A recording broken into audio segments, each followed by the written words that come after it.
No idea if it's working or not. Okay, the background there just went black, so I think that's a good sign, or a bad one. I don't know. That still says I'm offline. It's fun to try and figure this out. Okay, it sounds like I'm working. It sounds like it's working. You're on YouTube. Yay! Hello, World Wide Web. I'm Dr. Shadowrun, the personality of the best hair, and welcome to not meow. It's welcome to Live and Wired, episode 36. For the heck of it, joining as always is that long-haired creepy guy. Having some serious issues with the title card for this episode, just so everyone knows. But hello. And also, the backbone to this otherwise invertebrate show, Patricia Miranda. Very true. Who is having a little stage fright. I'm right here. My microphone shut off. With one of the many reasons why I'm having technical issues, and I was just about to say, that title card also freaks me out, but for a completely different way. Is it the teeth? No, it's the Bubsy. We'll get to that. Okay, so, let me just figure out where I'm clicking, what I'm doing, who I am. That last one I'm still having. Live streaming isn't available right now. Yes, it is. That's why it went black. It told me that live streaming's not available. Even though it's actually working. Even though it is actually functioning. Dobby, stop. You're going to knock that down right now. That actually sounded like a cartoon sound effect, like a balloon popping or something. What was that?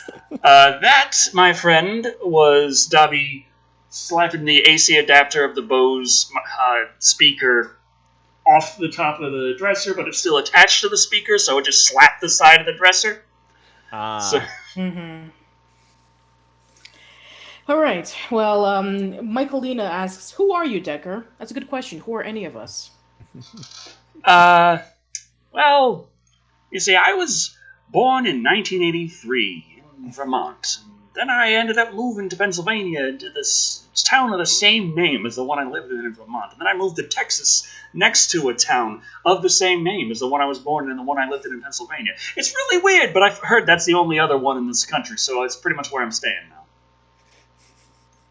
Yeah. So you just kept moving to the same town over and over again. I'm a creature of habit, what can I say? Also got some comments on Twitch. Demon Orc says, "Decker, how are you? And nice to see you all." And he's the only one commenting on Twitch right now, from what I can tell. So it seems that it's actually going to Twitch, to Mixer, to DLive. I can confirm that. And it went to YouTube, and I didn't even mess up this time. I feel so proud! Yay! Hooray!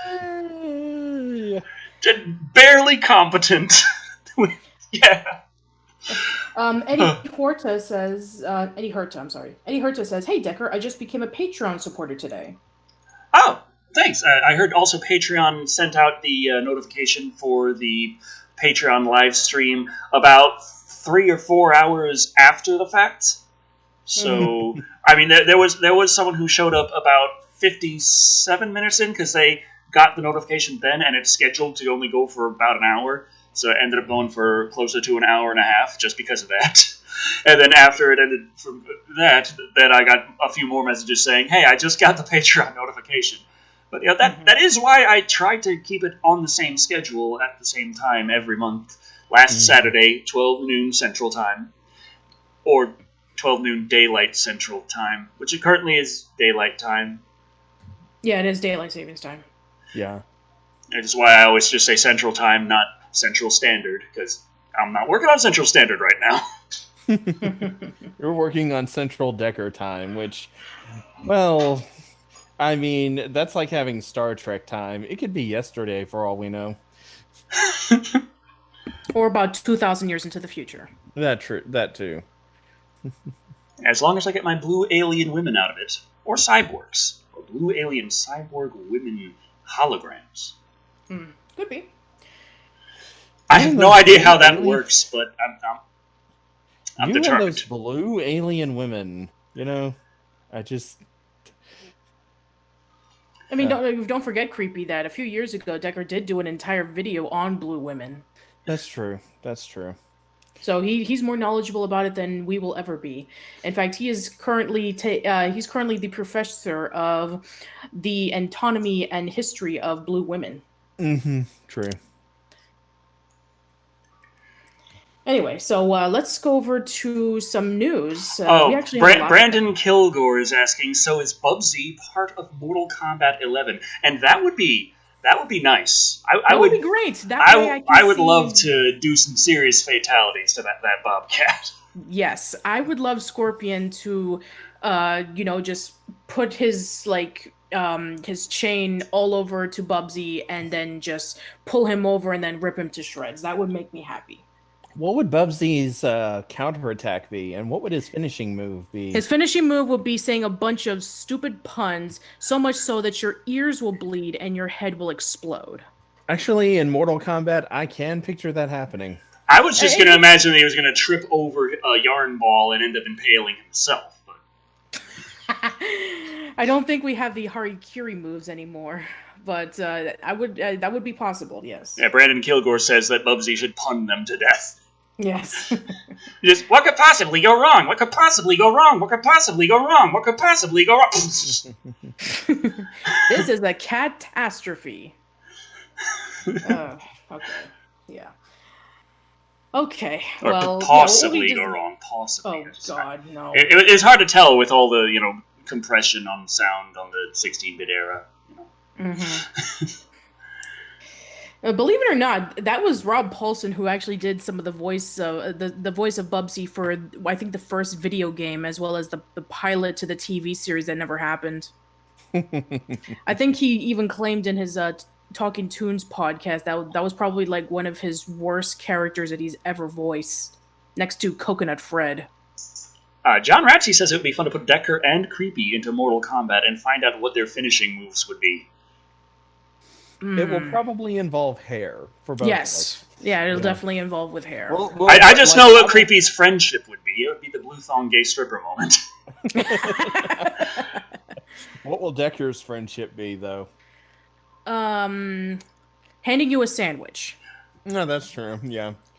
And then you have, let's see, I will have all of these hair-based Bayonetta-style attacks.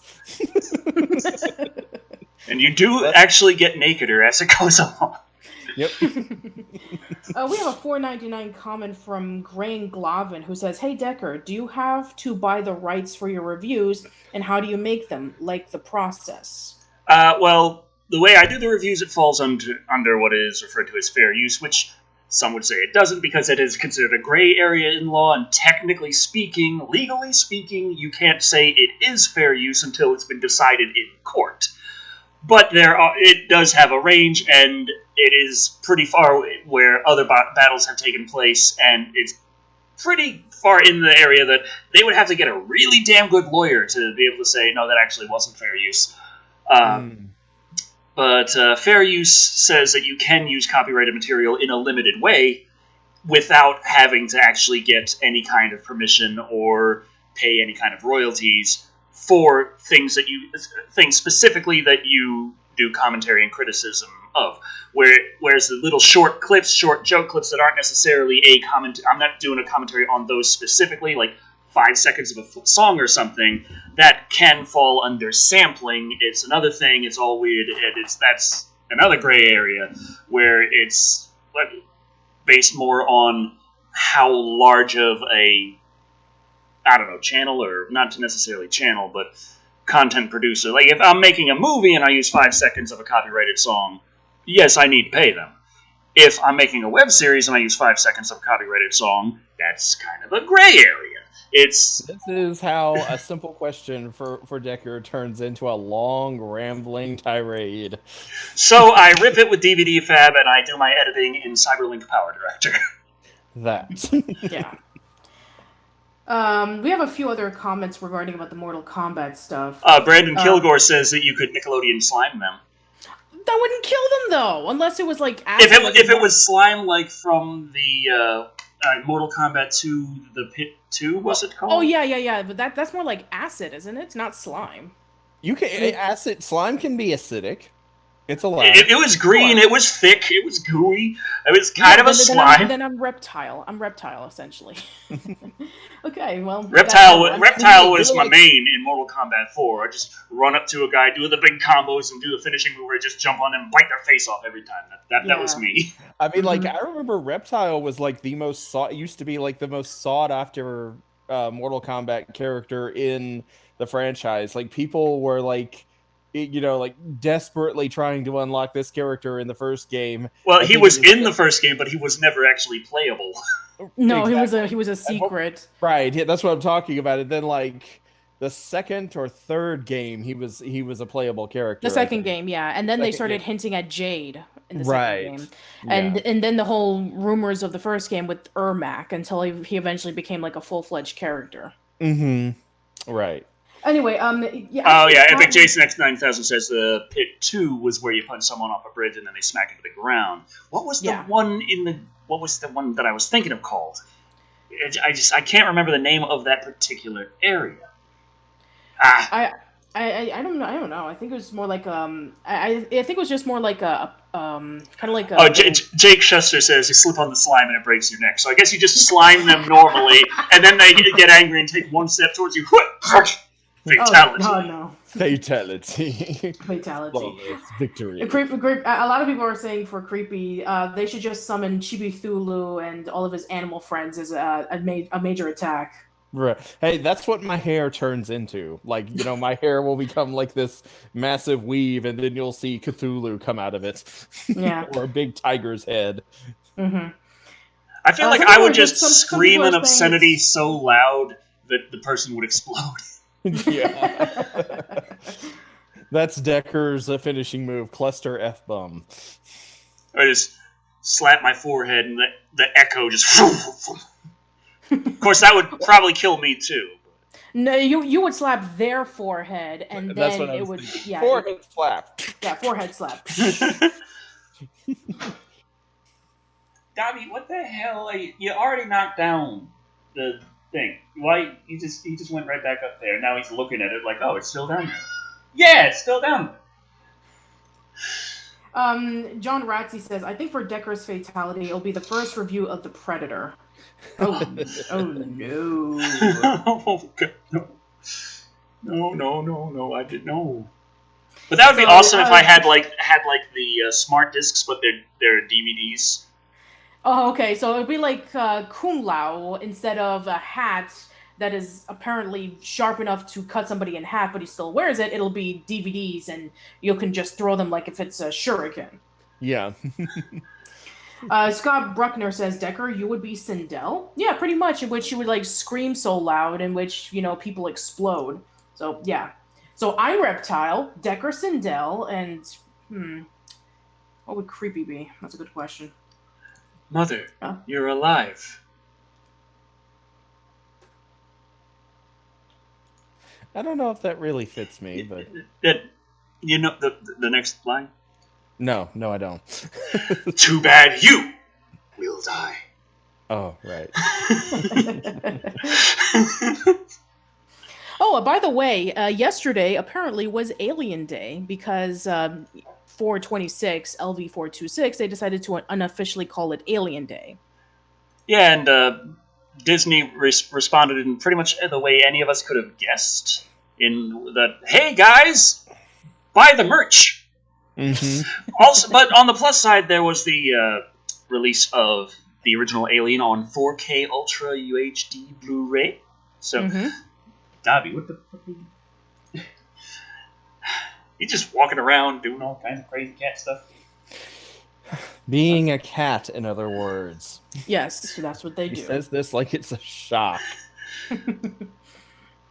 Next thing he'll know, he'll be shocked to see that, cats, they like to curl up into a particular position and sleep. Shocking. What? I know, right? Anyway, while we're in the discussion of Alien, there's actually a bit of Alien news that happened over the last week or so, especially with us discussing last month regarding about the Alien play that happened around the high school. Apparently, recently they had an encore presentation, and Sigourney Weaver actually attended that event. So I'm just going to pull up that right now. Okay. Okay, here we go. All right. Yeah. Sigourney Weaver celebrates Alien Day by hanging out with the kids that put that awesome stage version. Were we going to get a screen share? Oh, I thought I turned it on. Seriously, I hate this thing. Oh, come on, turn it on. Turn it on. Hey, I'm not the only one having technical issues. I feel great today. Okay, it's not working. What's going on? Great. Screen share is not working. I'm gonna have to refresh. Okay. All right, let's try this again. All right.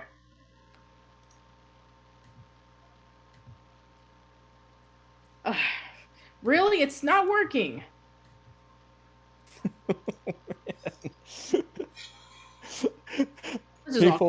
People come for the conversation. They stay to watch technical difficulties. John Ratsy is asking, where's the Jeopardy theme music?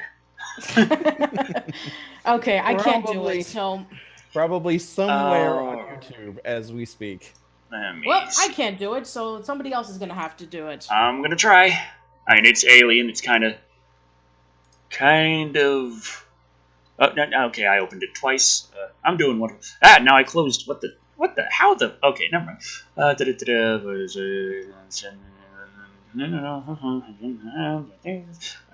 Zoom down. Okay, that's that. Oh, there we go. Yes, open it. That's why I told you to open it. Okay, so click to me, then I go up here and I share a screen, and I'm sharing the other one. Boop. There we go. Yay! Yours works. So Sigourney Weaver celebrates Alien Day by hanging out with the kids that put on that awesome stage version.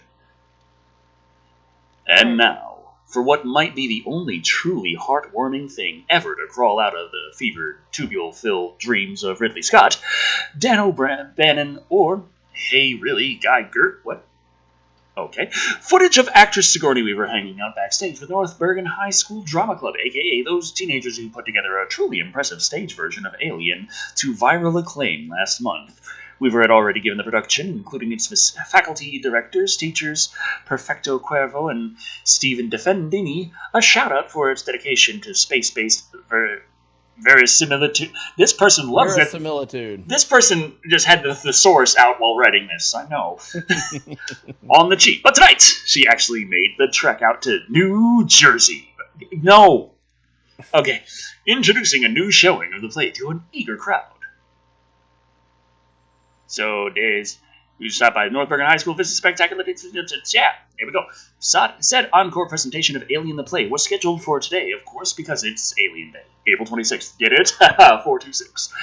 LV 426, not quite as catchy as May the 4th, but hey, in space, you take what you can get. Anyway, the young cast seems incredibly thrilled to play host to the original Ripley, even as they geared up to give the poor doomed crew of the Nostromo one more day in the sun / lack thereof. Meanwhile, if you want to get some more looks close-up at production design and costuming that went into the same, definitely check out this NJ.com piece on the production, which is full of amazing shots of the cast, crew, and their creations. Yeah, that's pretty much it. But if you want to scroll up a little bit, there's actually a link where you can actually see pictures of the costumes that they and the stage production. Just scroll down a little bit, almost toward the end. Right there, right there. This NJ.com piece of the production. If you click on that, it'll show you pictures of the actual event. Ah, okay. Oh, awesome. Ah, that's a pretty good Lambert. Mm-hmm. I hope they didn't do that part on stage. Okay. Oh man, you could tell that was like a pre or post production picture. I mean, like I was looking at. Hey, that's a pretty dang good android head. True.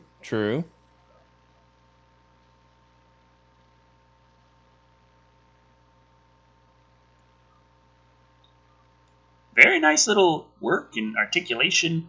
And, I mean, for a high school play, like, no one's supposed to get this close of a view to it, but it still looks pretty damn good that close up. Mm-hmm.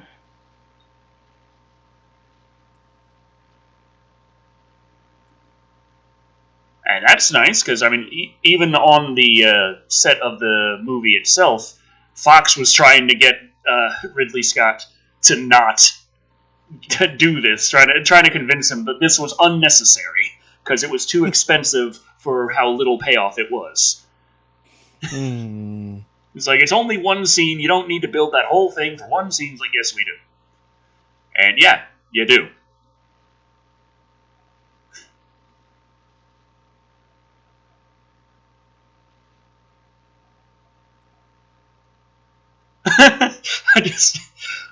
Okay. High school production, I know, but just hand. Take that face hugger.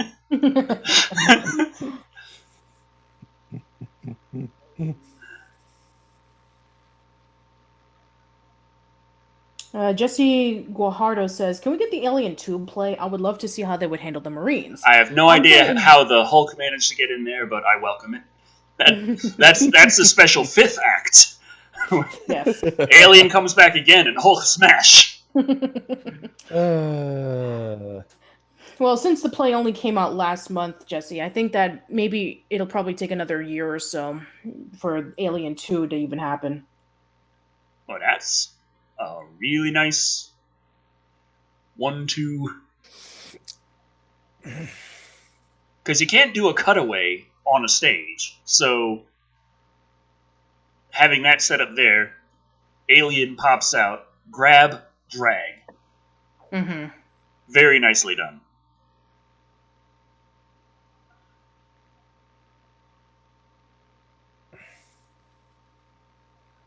Yeah, and that previous picture, you actually did get to see the android head, and it just pulled itself backwards. Right.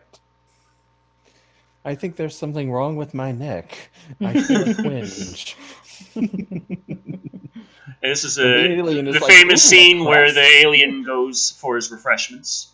Yeah, I was like, ooh, a craft stand. This is where he asks for his motivation. Yeah, it's like, I mean, I know I explode out of the chest, but like, what's my motivation to do so? Now, refreshed and motivated, it goes for it. Yeah.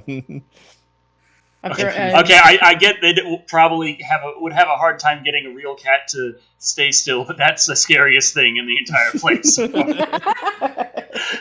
She's just like, wait a minute, what was my line again?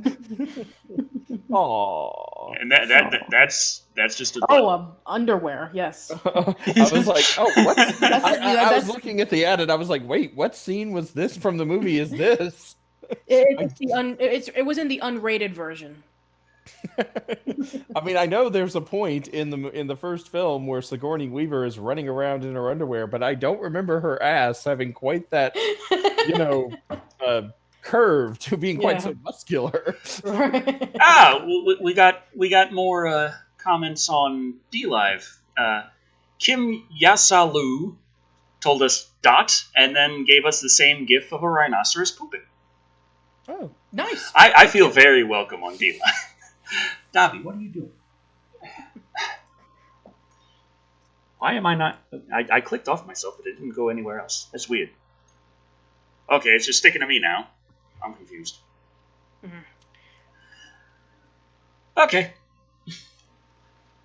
All right. So, that's it for that part. There are some other things for Alien that we can go over, but we'll do so later on. So... let's see if there's anything else that we want to cover. I guess, now that we're on the subject of, the stuff that's on the title card, I guess we can go over the next thing, which, no, we're not going over that yet, Creepy. We'll go over the other thing that's going on. So soon. Yes. Do not delay the inevitable. So let me see if I can try to get this thing to work again. Okay. Epic Jason X9000 told me that the stage I was thinking of is called the Deadpool, which I probably should have freaking remembered. Yeah, I feel like you should have. This is all your fault. Where's Tara? Tara's in the other room, I think, or she might be hiding around here somewhere. Sounded like Charlie opened the door for a second. But Koban is over in the other house, so he's not going to be here unless someone really runs him down here fast. Okay, so where is Waldo? That none of us can be too sure of. Yeah. It is a mystery for the ages, for many ages. Speaking of which, did you know that there's a Where's Waldo animated series that's going to be coming out? Another one? Yeah, there Yes. was a Where's Waldo Saturday morning series back in the 80s. Yeah, like 89 or 90, something like that. Yeah. And it was just as bad as you'd think it would be. Yeah, actually, I remember liking it. Actually. I think my point still stands. Well, they just announced recently that there's going to be another one. Oh, jeez. I should have hidden that somewhere in the title card. Is there going to be, is it going to be anything like Carmen Sandiego, the new series? Which I have watched, and I was surprised that I did enjoy it. I just finished watching the series as well. I saw all 9 episodes on Netflix, and there are so many callbacks to Where in the World and Where on Earth that if you're a huge fan of the series, you'll get a kick out of it. But yeah, I did enjoy it as well. I thought it was really good. I don't know if this is I don't know why they decided to do this new series of Where's Waldo, the new series. It's going to be coming out on Universal Kids in July, and it should be interesting. I don't know what direction they're going to do other than, hey, where's Waldo? He's in a whole bunch of places and things. Point him out. I don't know. I guess it's as good as mine. Mr. Stage on D-Live just followed. Welcome, Mr. Stage. S-T-E-J. I think that's pronounced Stage.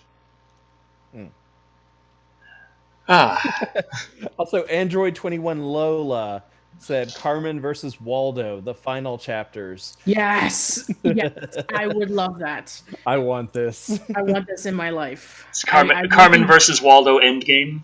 Yes! We need to find out who can be the most enigmatic.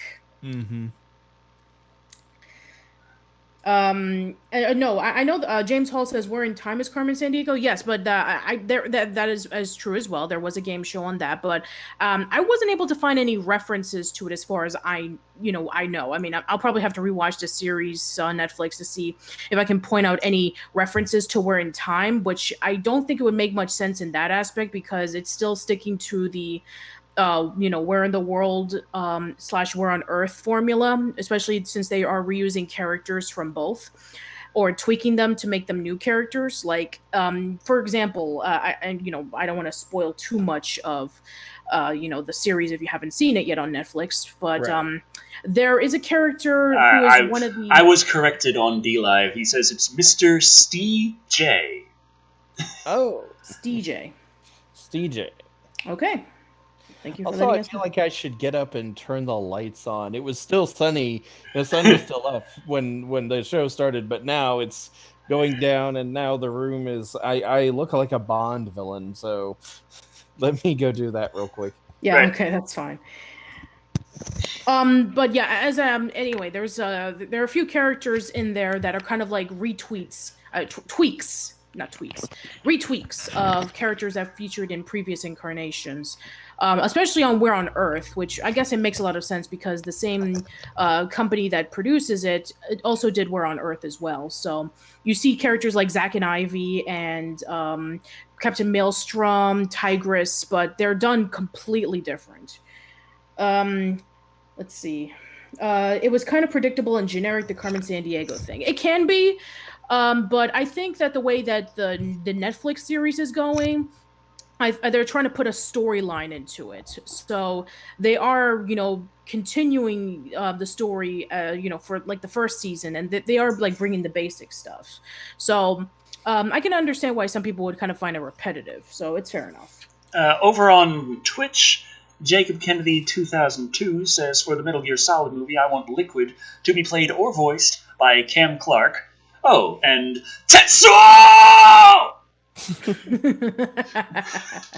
Or how Yeah. about when they kept calling it Otacon instead of Otacon in the first Gear Solid game? Yeah, I mean, to be fair, I guess, anime wasn't as prevalent as it is now. It's like one of my Yeah. Japanese animes. An otaku is a guy like me who likes Japanimation. Japanimation. Yes. Ah! Yeah, well, we already discussed about the whole Japanimation Yeah. in the last live and work, so Yeah. we won't go into that. But Right. No, it's a Metal Gear Solid topic. You have to talk about it for at least 5 hours. that is true. Yes, that is the most important thing out of every single topic on Metal Gear. Not about the Patriots, not about the convoluted storyline involving with politics and war. No, no, no. The fact that Otacon is pronounced Otakon and about Japanese animes. That's clearly what everybody still loves the series about. Exactly. Demon Orc on Twitch says just as long as I don't accidentally call him Shotokan. Oh man. All right.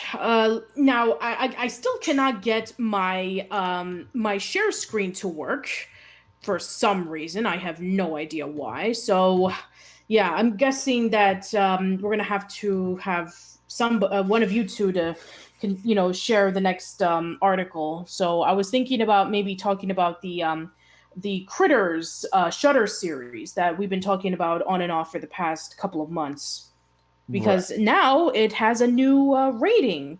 It's going to be rated R for bloody creature violence, because everybody knows that bloody creature violence deserves an R rating. So I always just imagine it as just an angry British guy. Bloody creature violence! Okay, which thing was it? I don't know. Which one of us is sharing screens? I'll share it for you. Can you? Yeah. Well, I can't. Here, it's right here. Okay. Yeah, I don't know why. First my camera doesn't work, then my microphone goes off, and now I'm having difficulty sharing anything. It's just great. You're having so many technical difficulties tonight. I know. Okay, I'll just go to Skype. Okay. Where is... No, it's not... Oh, no, that's the wrong name. Oh, God. Okay, everything is fine. Everything is fine. Okay. So we're going, and I'm going, clicking here. I'm saying, hey, let's share this screen. Sharing screens would be a wonderful idea. Let's share that one. Yeah, that sounds like a great plan. Panzer Raven asks, mentioned Twitch donations don't show up. Oh, well, I don't have the in order for that to work, I need to have the alert box on OBS, which I don't, because I didn't think that far ahead. Yeah. So while Decker pulls that up, we have a $2 comment from Motorcycle US who says, "What would y'all think of Gremlins versus Critters? I want this. That I never realized I needed that so badly in my life. I want this so badly. I want it." So, to answer your question, yes, I want it yesterday. Yes. To be honest with you, I'm a little surprised that this hasn't been a movie made already. Maybe they've been trying to do it, but they maybe ran into some technical issues. So it was basically Freddy versus Jason all over again. Yay. Possibly. So, it's up on the screen, or it should be. Yes. Yes, I see it. All right, so whose turn? I'll read this one. Okay. As we recently learned, not only was Shudder's new series Critters a new binge on the menu for 2019, but a new movie has been filmed for this year. Last we heard, Adam Friedlander and Armand Leo, the producers of the recent Tremors sequels, were producing the new movie for Sci-Fi, which looks to have been directed by Bobby Miller from The Cleanse. We bring up this tonight because a new Warner Brothers movie titled Critters Attack has just been rated R by the MPAA, and we can assume it's that very same project. Via exhibitor relations, the film has been rated R for bloody creature violence. More as we learn it. Stay tuned. All right, so yeah, not really much to say, but yeah. So I guess they really want to up the ante for for a Critter series to kind of like hype up the movie. So I take it that the movie will be coming first before the Shutter series, or maybe it's the other way around. I'm not sure. It could be that they gave it the R rating simply because, well, strictly speaking, horror films that are rated PG-13 don't typically do well. Mm. It's like, The anytime. idea is, of course, that Mhm. with a PG-13 rating, it can be shown in more theaters. More theaters means more people can potentially to see it. The problem being, nobody wants to see a PG-13 horror movie. Because they're like, oh, well, this means it doesn't have swearing or violence or boobies. So why would I want to go see it? So yeah. So I mean, like like there are plenty of horror movies that weren't really all that big on violence or gore, but they actually contained like three times three times one of the characters would say fuck, and each time it felt very forced or very just like thrown in there out of nowhere or inserted. So I'm like, yeah, they put this in because otherwise it was going to be a PG-13 rating. Yeah.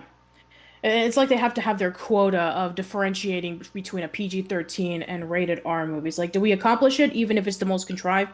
Yep, we got the bloods, we got the decapitation, we got the boobies, we got the swearing, Mhm. we got this thing, this thing. Do we check it all? Okay, yep, Mm, okay, there we go. pretty much. Yeah. Also, Android 21 Lola asks, Decker, how'd you feel of an alien porn starring Creepy? And it's a very simple answer: jealous. Why? Because you would rather be in the alien porno, or because you want to be in the alien porno with me? Oh, Let that be for the fan fiction to decide. yes. I knew one day you would get into this. It was only a matter of time. And so did our fans. Mm-hmm.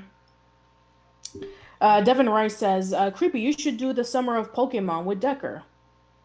If that were to be the case, you would be doing it for a while. That is I was like, going to say that would be a very, very, very long thing. yes, that is like we are talking about at least over 20 something movies. I would know because I recently binge watched every Pokemon movie last year when I was doing my Pokemon movies podcast with Deshinta, Zenith Will Ruling, Cartoon Hero, and Jim Bevan. So yeah, it's long. It's very long. I would recommend marathoning through it all. So, yeah, I mean, that would be fun. James Hall asks, is it true that they are doing a reboot of Hellraiser and Candyman movies? Well, Candyman, yes, they are doing a reboot of that. Hellraiser, I don't know. I just know that there will be Hellraiser movies because they've been pumping them out all this time, specifically just to keep the property in their house. So, yeah, they are going to keep pumping them out. It's like they really don't care about quality or anything. It's just we will make a Hellraiser movie at some point. So it might be a reboot for all I know. Who is? I'm not particularly enthusiastic about the future of the Hellraiser series. Yeah, and as for Candyman, we've already Hmm. talked about Candyman before. No new information has been has been out as of the release of this episode. So you can look at our previous episodes of Live and Wire to know more about that. Um, Hmm. what about Nightmare Before Christmas 2? It'll probably go the same way as Beetlejuice goes Hawaiian, as in it'll be announced, then it'll be put off to the side, then it'll be brought back, and then it'll be canceled. But at least with Beetlejuice, we do have the Broadway musical, which we did talk about last month. As for Right. Nightmare Before Christmas 2, I don't know. It has yet to be determined. Android 21 Lola is asking, wait, Candyman? That creepy fucker from Willy Wonka? Wrong No, Candyman. no, Though he no. does kill people. I'll give you Yeah, that. yeah. Not the Yeah. Candyman from James Bond, not the Candyman from Willy Wonka, the other Candyman. I have said this for years, and so many people disagree with me, but I truly do feel that Willy Wonka and the Chocolate Factory is a horror story. If it was done in a different interpretation, I could see it. It's like, hey, kids are being lured into this creepy guy's candy factory, and they're taken out one by one if you're not good. Yes, thank you. I mean, like, bad children are lured into a candy factory by this, charming yet slightly sinister figure who seduces them one by one into these candy-themed booby traps that kills them one after the other until there's only one left. How is this not the plot of a horror film? This is like, I mean, just like. And they show this to little kids. I'm like, what is wrong with you people? Seven Yankee is asking, do you all see the Swamp Thing trailer? And I don't remember seeing a Swamp Thing trailer, at least not in this news sheet. I did hear about that there was supposed to be like a new Swamp Thing series or a Swamp Thing movie, but they canceled the project. So I know they did do. I think they did do like a pilot or something. But the project's scrapped. I think. All the ones that I'm like, why would you do this? They keep making and they do make, and I'm like, why? All the ones that I'm like, oh, that sounds really interesting. Nope. Yeah. Sorry. Nope. Let's see.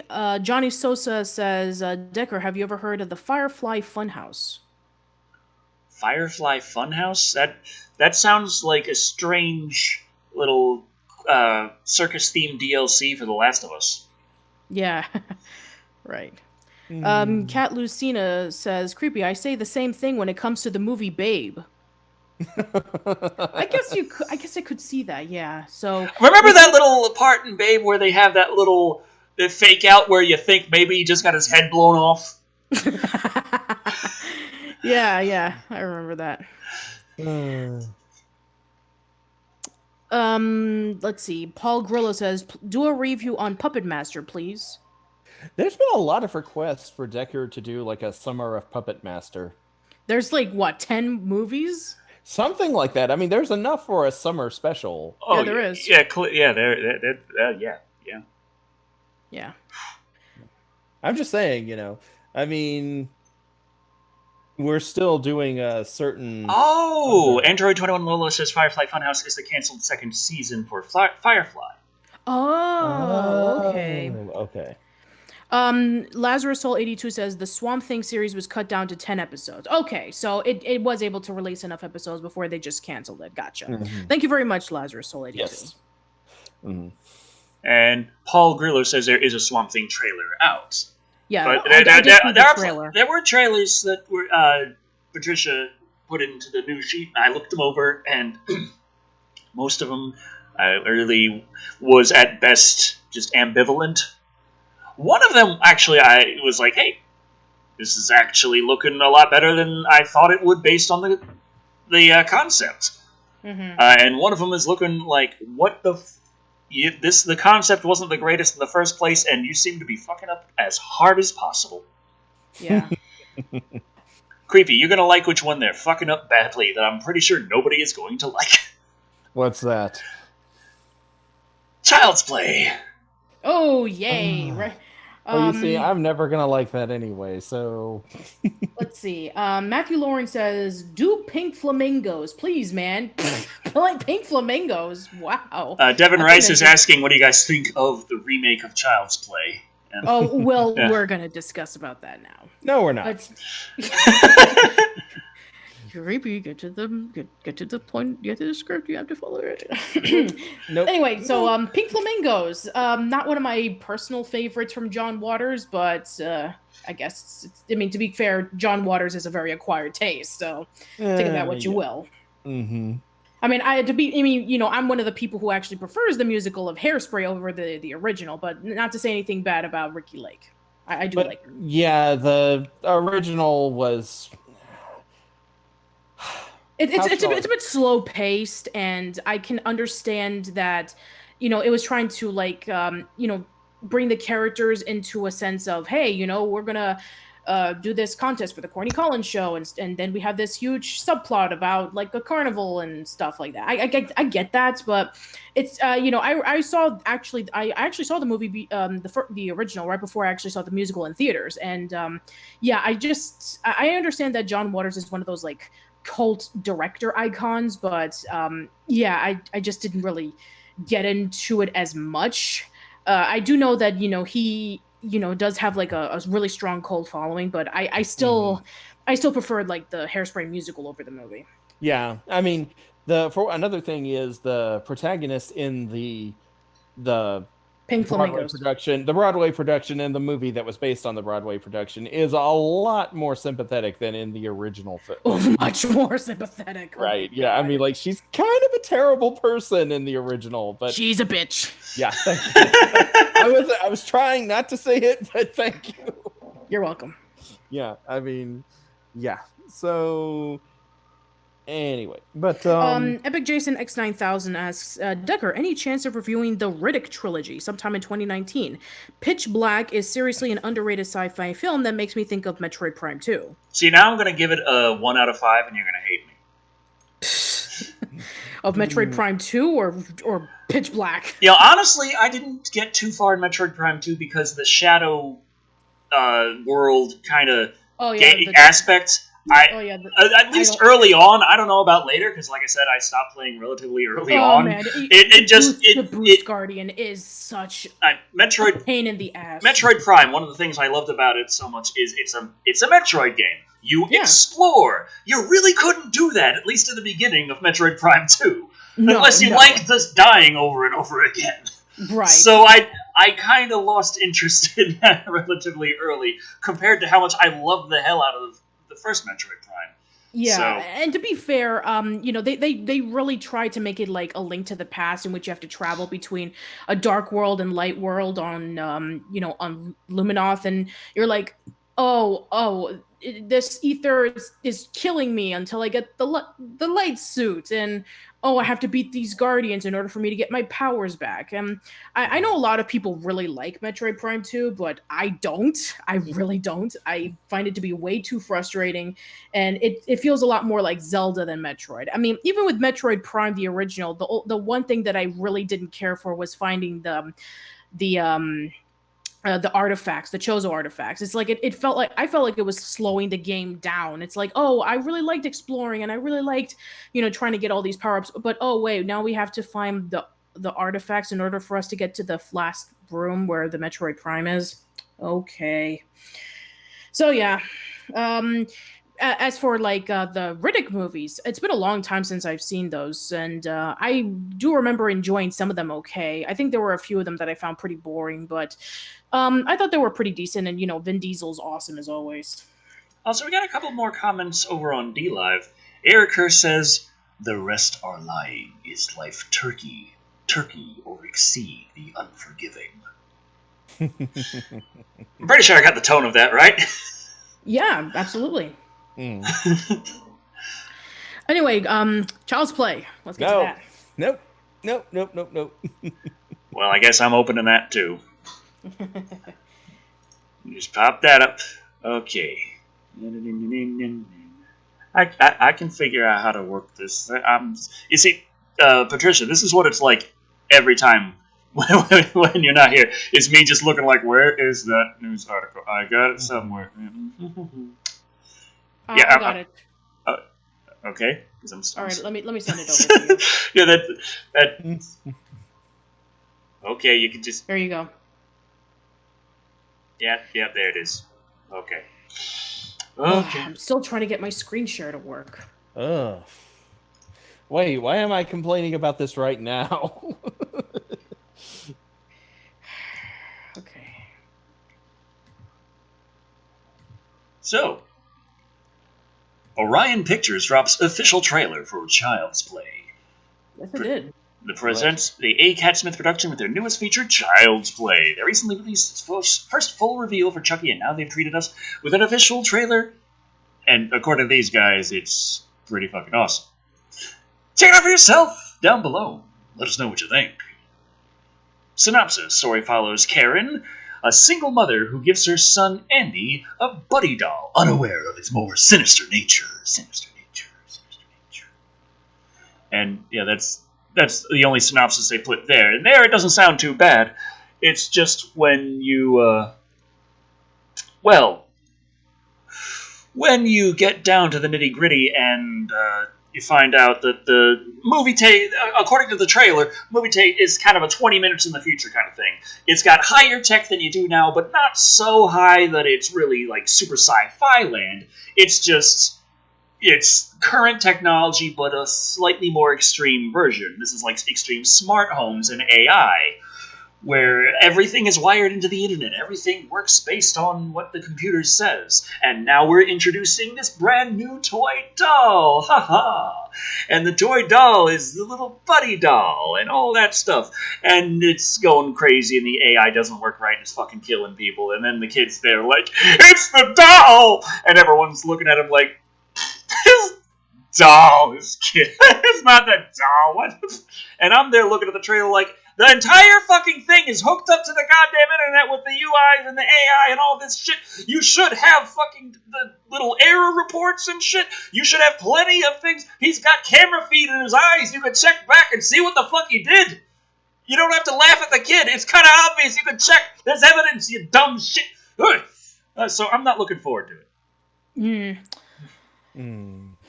You know, and we actually did have a little bit of hope that maybe this movie would have been decent because Mark Hamill's going to play Chucky. I'm still happy about that. Yes, I'm still happy about that. That was a great choice. But I mean, if they had to do this, I have to say that is a very good choice to go with. So yeah.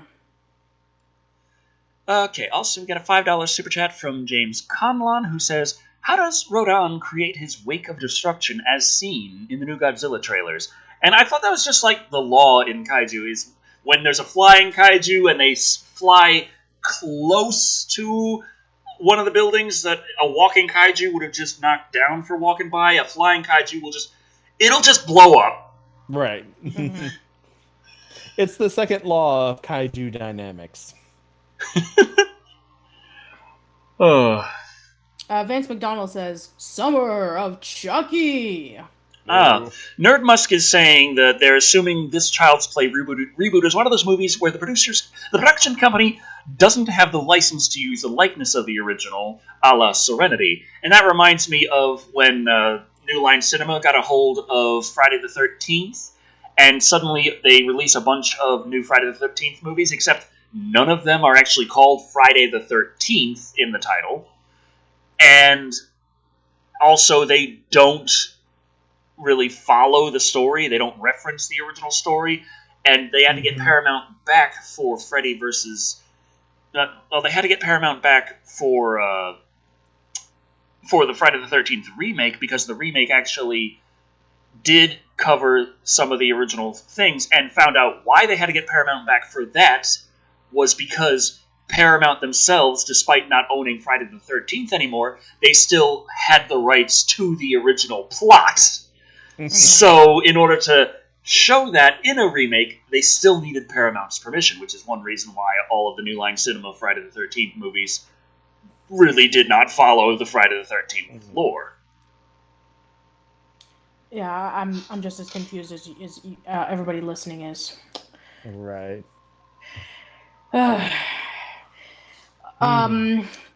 Let's see. His wing. Southern Yankee says his wings of hurricanes. I guess that would work out. Anthony Watson's asking, Decker, have you reviewed the 1998 Godzilla? If not, can you? And I did a while ago in a crossover with Tim Deanna, and he currently has reworked his website, Something Cinematic, and it should be up on that. I believe somethingcinematic.com. Yeah, it just recently re-uploaded the video on his Something Cinematic website. I did see the link to it. So that's good. Yes. Yeah.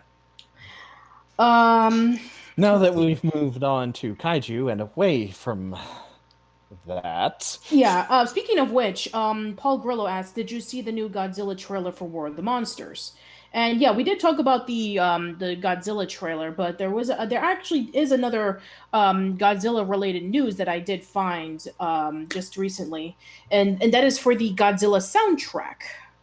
For the Godzilla soundtrack, we did discuss about how Bear McCreary is going to do the music for that movie. But in addition to that, we're going to have a redone version of Blue Oyster Cult's Godzilla song, sung by System of a Down's frontman Serge Tankian. I don't know if I'm pronouncing that correctly, but if I'm not, I'm sorry. So I'm just gonna send Decker the link. So there you go.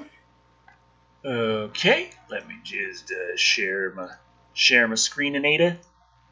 Okay.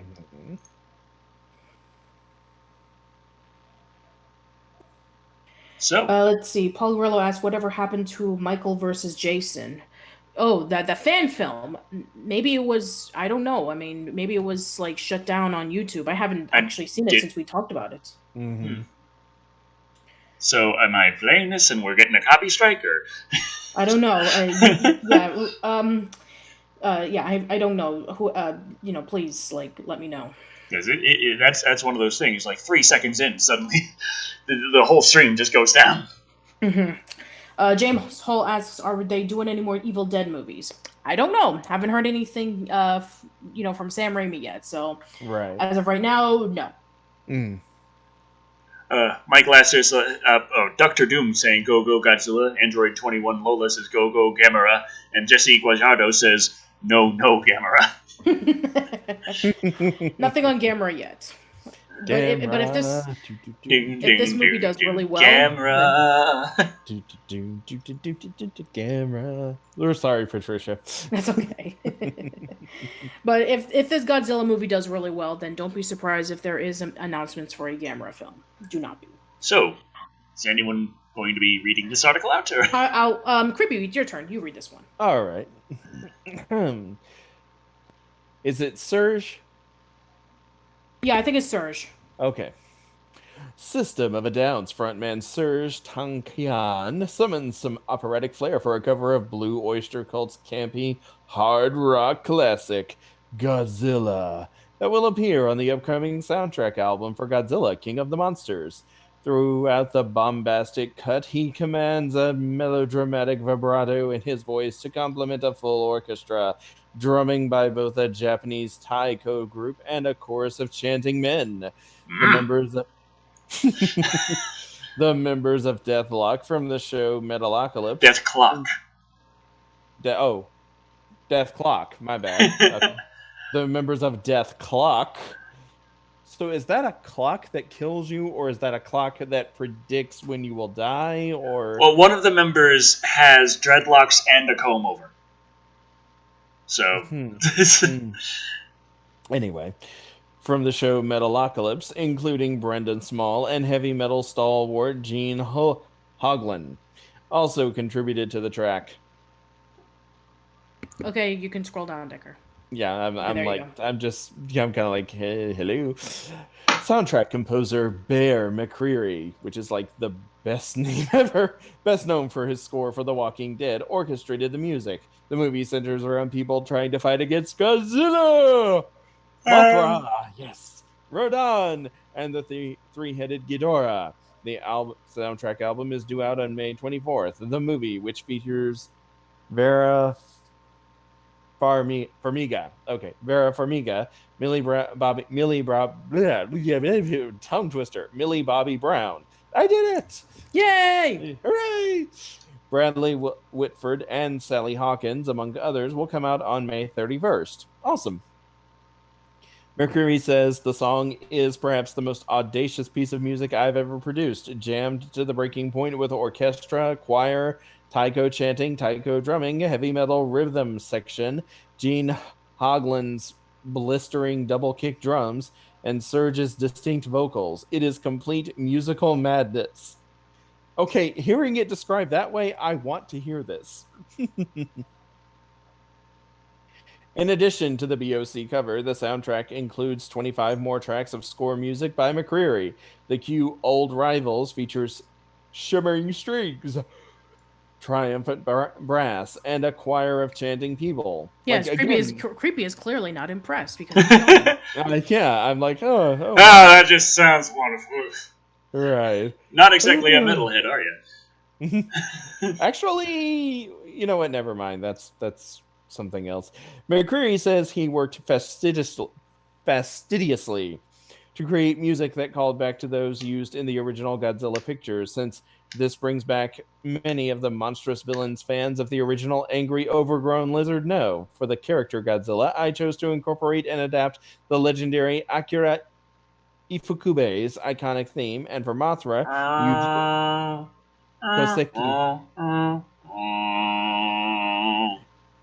Yuji Koseki's immortal Mothra song. Mosuraya, Mosura, Dungan Kasakuya, Indomu. Okay, but does the song bring back the Japanese man being attacked by tentacles? Both being classic themes from the franchise's origins, McCreary says. I hope to form a connection between Ifukube's uniquely brilliant style and the aesthetic of modern blockbusters. Is there any more? I don't know. Oh, just the trailer. Okay. Yeah. Oh, the old Rivals song. Okay, so not okay. So yeah, that's pretty much it. All right. Well, that's awesome. Paul Grillo asks, "Are they redoing the movie The Crow?" It's actually funny that you mentioned that because last year on Live and Wired we were talking about a possible Crow movie, except that they wanted to make the Crow a female, I think. So I haven't heard anything about that project ever since. So yeah, your guess is as good as mine, Paul. Anthony Watson says, Pokemon versus Godzilla. Godzilla would win, no bars, none. I just chuck a Master Ball at him. What if it was Godzilla versus all of the Pokemon, though? Let's see. Maybe the legendaries would stand a slight chance. I mean, maybe like Rayquaza and there's also Lugia and Mewtwo. So I mean, there are some powerhouses in Pokemon. Yeah.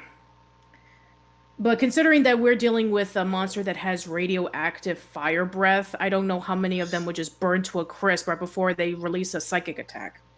True. I don't know. Your guess is as good as mine. Anyway, so let's go over to the... actually, Decker, do you have a Twitter poll for us today?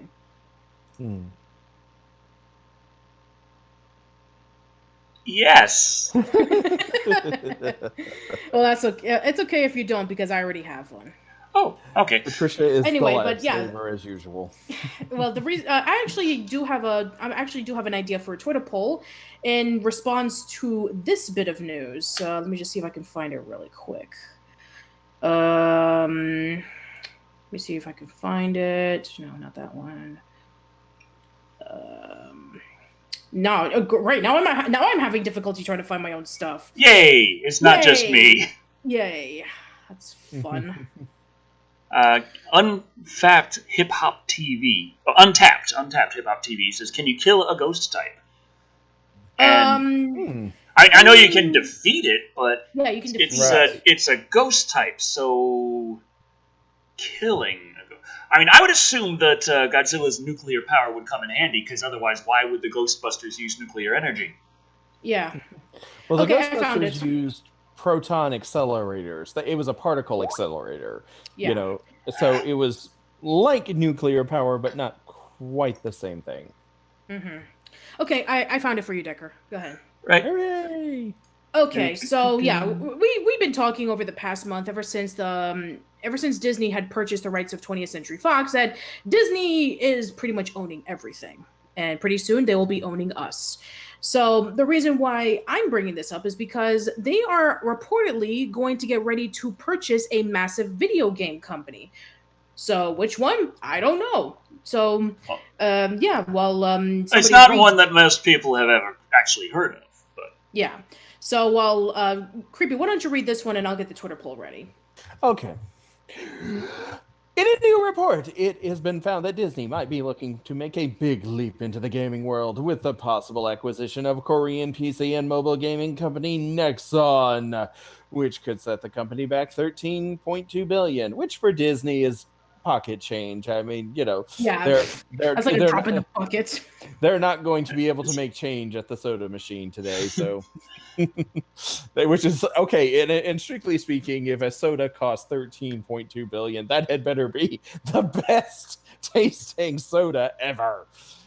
This report comes from Korean newspaper The Central Times, which claims that Nexon chairman Jeonju Kim, who owns a 98% majority share of the company, recently approached a high-ranking Disney representative in order to strike a deal that would absorb all of Kim's shares in a massive takeover of the gaming company. Yeah, the gaming company. Where did I even get that? Anyway, according to comicbook.com, and this is on comicbook.com for some reason.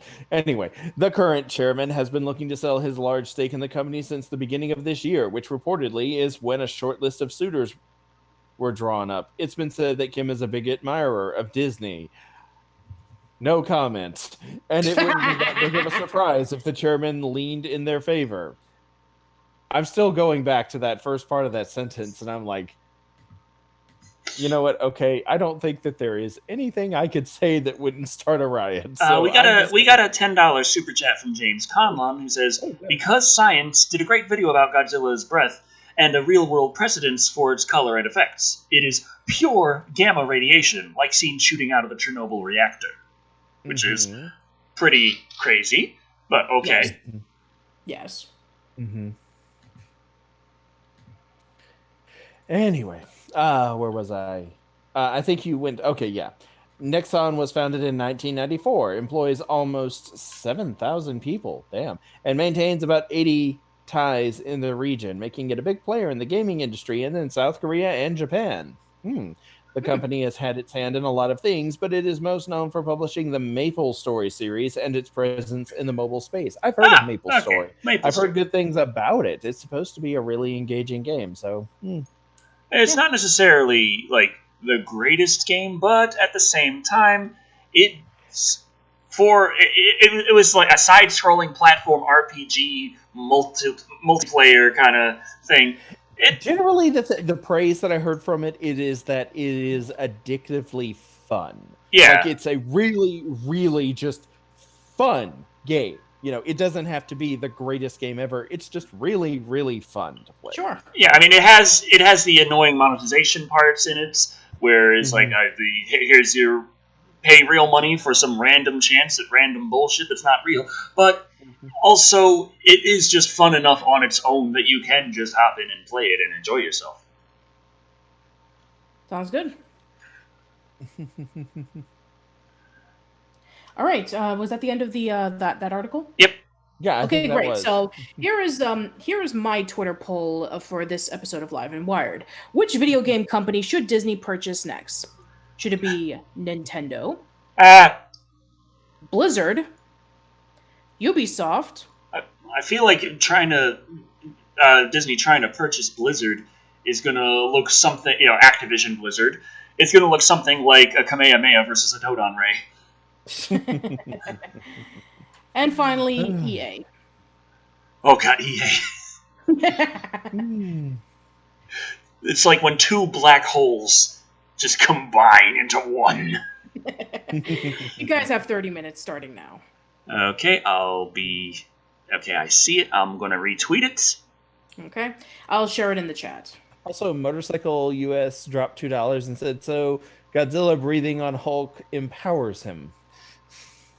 I can live with that. Godzilla versus the Hulk. Godzilla just gamma ray breaths the Hulk, or just Bannon, and he just like it just turns into kaiju size from that. And then Godzilla is like, I gotta fight this bastard, and I can't use my breath. I can't breathe on him, or you're gonna beat my ass with my own halitosis. Also, Jake Shuster asked, are you doing Power Rangers?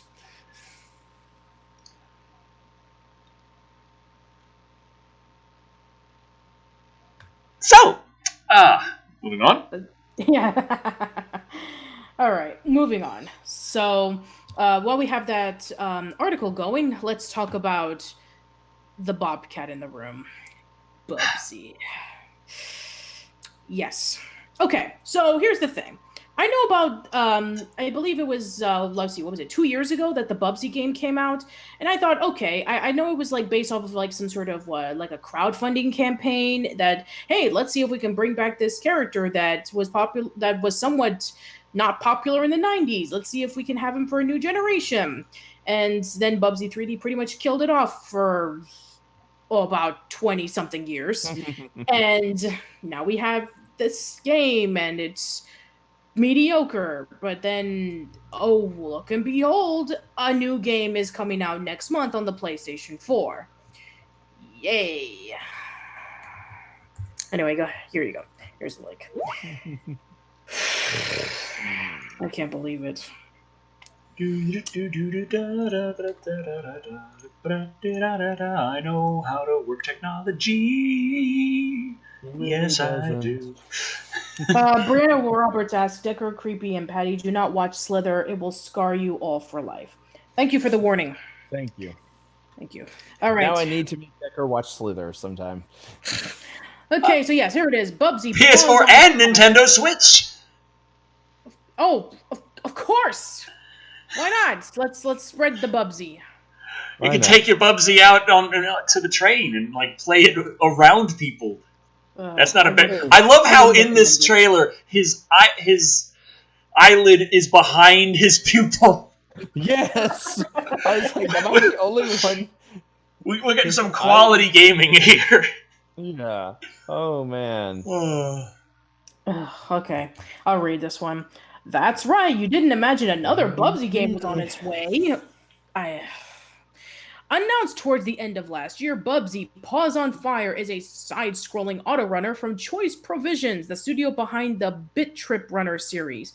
With similar on-rails running and jumping gameplay, and multiple characters with unique abilities, it might be a slight improvement to the rubbish Bubsy the Woolly Strikes Back. Great. The game releases on May 16th, 2019, so the return of gaming's most obnoxious platforming mascot is just over a month away. It'll be released digitally and physically, and you can nab a limited edition which includes a soundtrack sampler and a player's guidebook. Are you excited to see Bubsy make a comeback? List off the more deserving platform revivals in the comments below. Let's see, Jak and Daxter, Ratchet and Clank, Sly Cooper, anything but this. I would rather see Rocket Knight Adventures come back. Oh, that would be nice. Yeah. That would be the good dimension. Yes, the good dimension in which we have a whole bunch of Rocket Knight games, but no, we're in the bad dimension where we get Bubsy and Shaq Fu coming back. But also we got a £1 super chat from Neville Kitchen. No comment on it, but thank you very much, Neville. Thank you.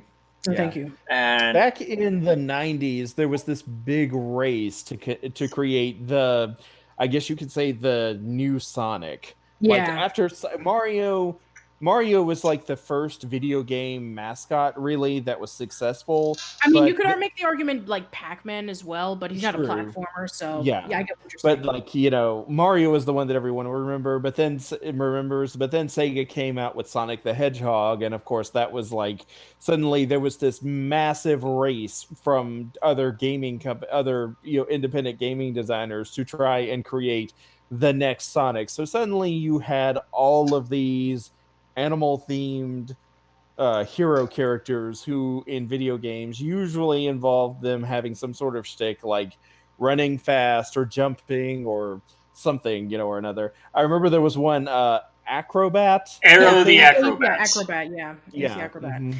And then there was also probably the worst title of all time. And there was also the spin-off of Arrow the Acrobat, Zero the Kamikaze Squirrel.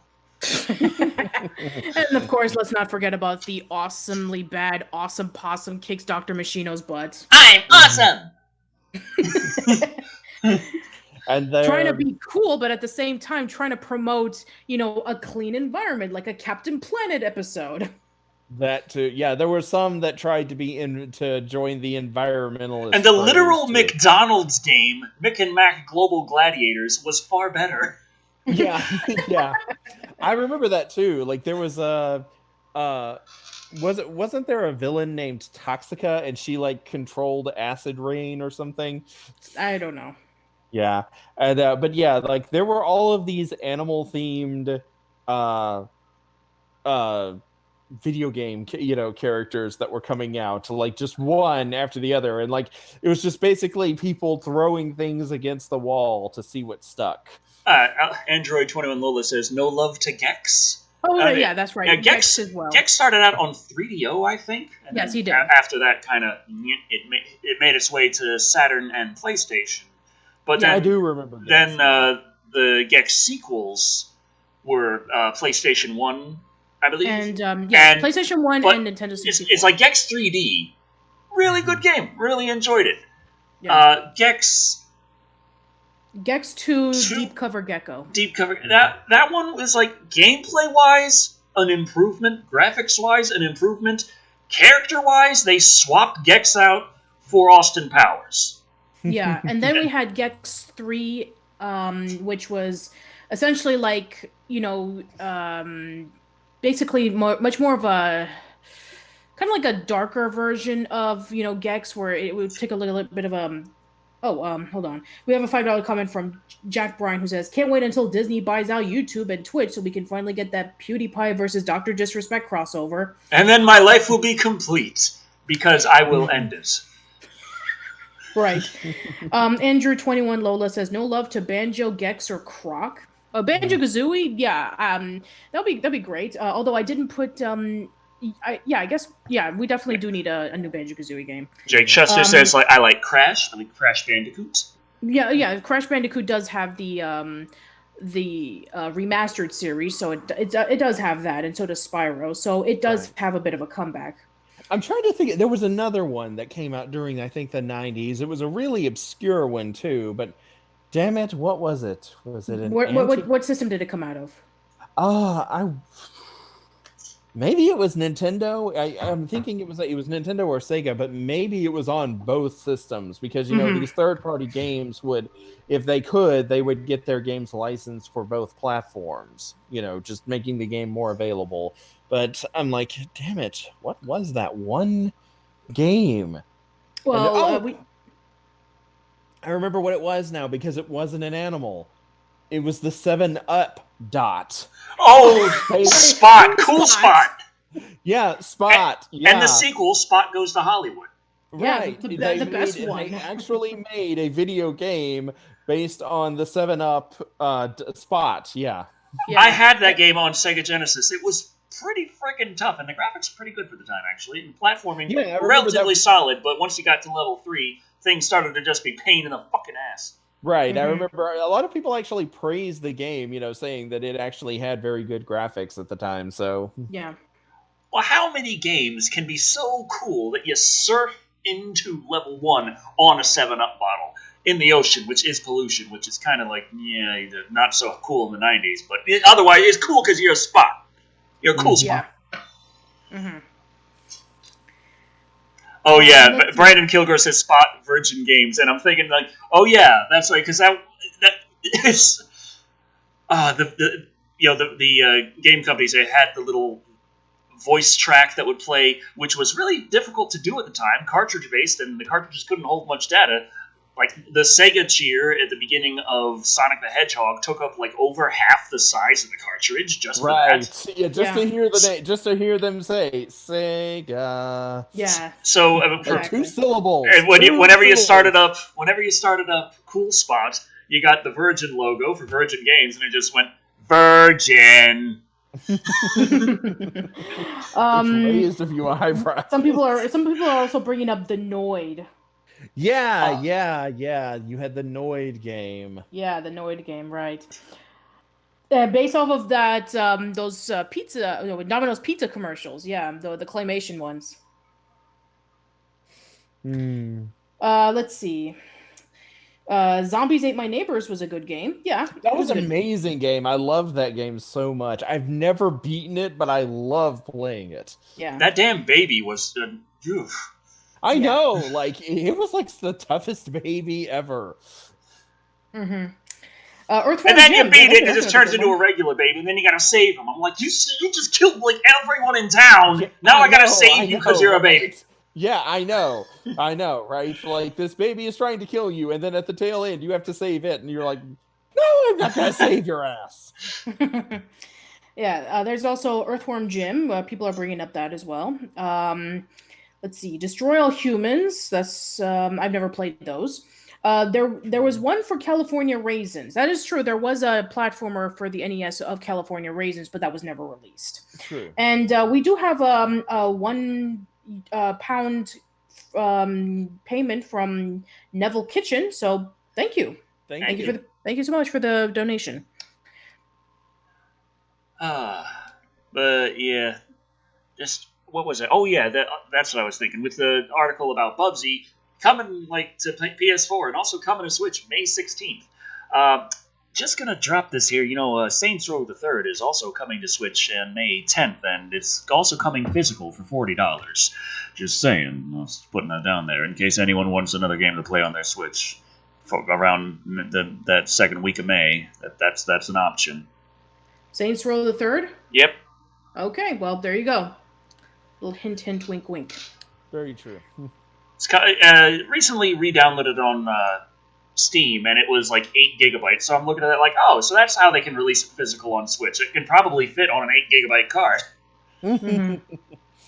Or like, when like they had all of these games coming out re-released online that you can just play, on your computer, but like at the time they were like they cost like an arm and a leg. Now they're like, oh yeah, since you don't need the cartridge anymore, they're like $5, maybe less. Yeah. Those were the days. The days when gaming was really freaking expensive. Yeah. And compared to now, where it's still really, really freaking expensive. Yes, very much so. But and now the game itself tends to cost not too much, and they don't give you an instruction manual, and they give it to you on the cheapest medium they can, and then they still tell you got to download more of it because they didn't actually finish the game when they sold that to you. And right. Then they're like, by the way, there's actually half the game is missing, and we're going to release it later for another $30. And yeah. Then there's also half the game is a major grind, but you can skip ahead of that grind. And if you want to unlock all of the skins, you can by just paying us for them. That'll be about $3,000. Mm-hmm. Anyway, we have a $2 comment from Motorcycle US who says SNES Shadowrun or Sega Shadowrun. Ooh, I had Shadowrun on Sega Genesis. I only ever played Shadowrun for Super Nintendo on emulators, and I never got too far in it because they are so different games. They are very different. So I consider the SNES version of Shadowrun to be the inferior game. Like, it is like not as well made as the Sega game, but at the same time, I enjoy playing the SNES version of Shadowrun more. The Genesis Shadowrun, I really like the gameplay, but I do often find myself in grinding loops, just trying desperately to get experience and money by just doing the same kind of missions. Kill the ghouls in that building over there. Okay, go do it. Come back to the Johnson. Like, hey, Mr. Johnson, I did your stuff. Like, here's your new yen. By the way, I got some new things for you. Skip that one. The kill ghouls in the same building. We're going to do that again. And yes, there was a Dick Tracy game. From Kevin Burdine asking if there was a Dick Tracy game. Yes, there was. There was also a game similar to Dick Tracy, yet not, called Deja Vu. There were two of them, Deja Vu 1 and 2. Jordan Bergstra is asking which horror games are your favorite? And that's a tough one because there are plenty of horror games out there that I haven't really played yet. And most of the time when I'm playing a horror game, I'm not really feeling it. I'm just ended up more annoyed than scared. Like not Final Fantasy, Resident Evil 7. Slightly different game, slightly different horror. I didn't really feel scared much at all in Resident Evil 7. Resident Evil 2, a little bit more, but Resident Evil 7, no.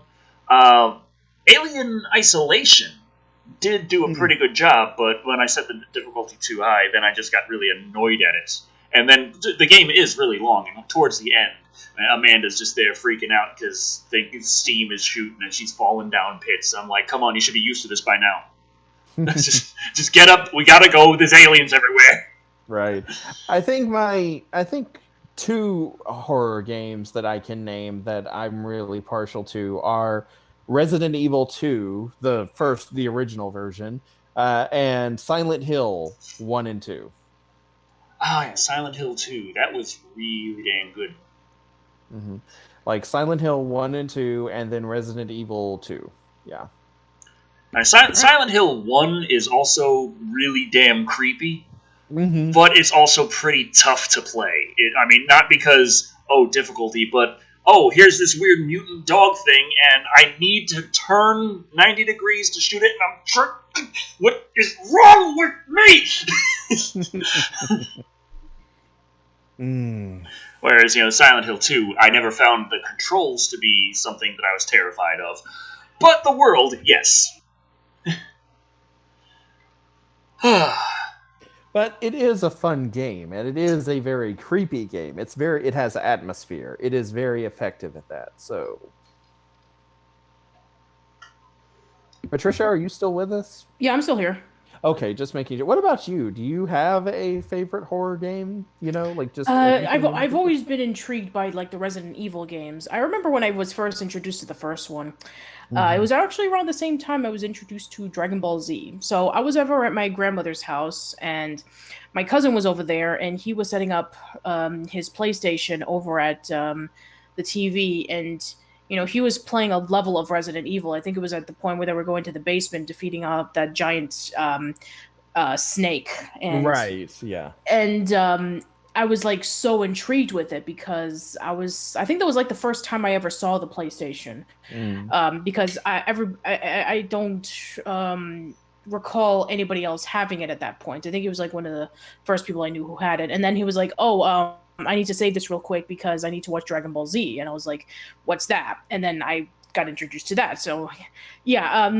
Then there was a second one and the fourth one, which I also got into as well. And let's see. I think those are the ones I've actually never played a Silent Hill game before. So, so yeah, I think that Resident Evil games for sure. Excellent. Yeah. Okay, so... a video game where a guy dies and becomes metal. All I can think of is in Cyborg Justice, technically the game opens with your character dying and then being turned into a cyborg. But then you just, you revolt, and then you beat up the rest of the cyborg people, delivering Cyborg Justice. Right. Yes. Speaking of video, this kind of reminds me, back in college, I had this friend for a while, and it was he who actually introduced me to Resident Evil and Silent Hill both. So that's where I first learned about it. But we used to we would sometimes just sit around and talk about, if we had the money and the resources to make our own video games, what would they be? And I actually came up with the idea for a character who wakes up in a mental institution and the entire thing is just him trying to piece together what happened to him and who he is and how he ended up there. We also had this other game where you basically play MacGyver, but not legally, not the same name, but basically a character who is MacGyver, and you're on an island that is slowly sinking, and you have a countdown. There's a little over 3 days to figure out what's happening and then get off the island before the timer runs out. And you have to MacGyver your way through everything. And couldn't you technically just make a boat? Well, there goes most of the story. So. Also, we got a $20 super chat from Savage Tiger 13 saying, "Sorry I'm late, here's the cash. Now have to run. Those sea monkeys from LV426 are more aggressive than I thought they would be." Don't let them kiss you. That's really bad for you. Yes. Well, now that we're back on the subject of Alien, I guess we can go over to the next bit of Alien news. So...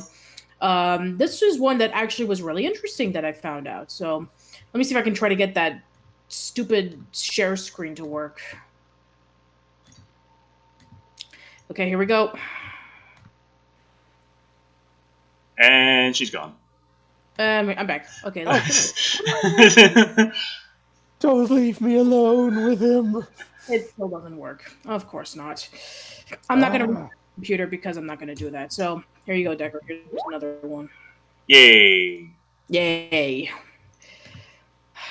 Okay, let's see now. I'm just gonna share my screens and stuff. I'm gonna choose the that's we're sharing it. Boom. Okay, here we go. Okay, rejected Alien 3 script is going to become an audio drama.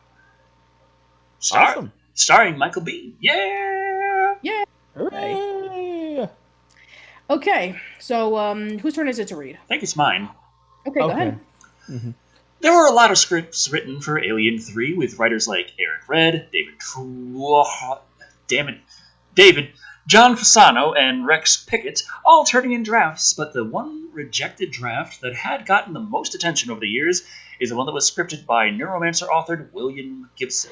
Gibson's script, which would have centered on Michael Bihn's Aliens character Hicks, and he endures a xenomorph outbreak in a shopping mall space station, was recently adapted into a comic book series called William Gibson's Alien 3 by Dark Horse Comics, and now Audible is bringing it to life as an audio drama, a podcast play, with Biehn providing the vocal performance for Hicks' character.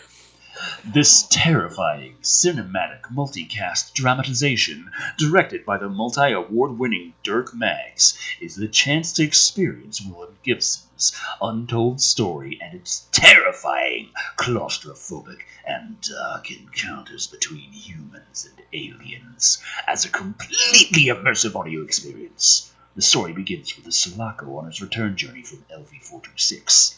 On board the military ship are the cryogenically frozen skeleton crew of that film's survivors, Ripley, Hicks, Newt, and Bishop. We travel aboard and hear an alarm blare. Our heroes are no longer alone. Joining Biehn in this voice cast are Tom Alexander, Barbara Barnes, Cliff Chapman, Samantha Coughlan, Ben Cura, Dardash, Harry Dixon, Murray Doherty, Graham Hoadley, Lorelei King, Laurel Lefkow, why did I volunteer? Martin McDougall, Sarah Pittard, Michael Roberts, David Sedon, Andrew James Spooner, Siri Steinmo, Dai Tabuchi, Keith Wickham, and Rebecca Yule. Wickham? Wickham! The Alien 3 audio drama is expected to be released on May 30th and is available for pre-order on audible.com right now. All right, there you go. Excellent. You know, this may seem kind of like a silly idea. Wickham? This may seem like a silly idea, but I actually kind of like the premise. You know, a shopping mall, space station, and then because, I mean, with all the other crap that how do you pronounce the first name in that company?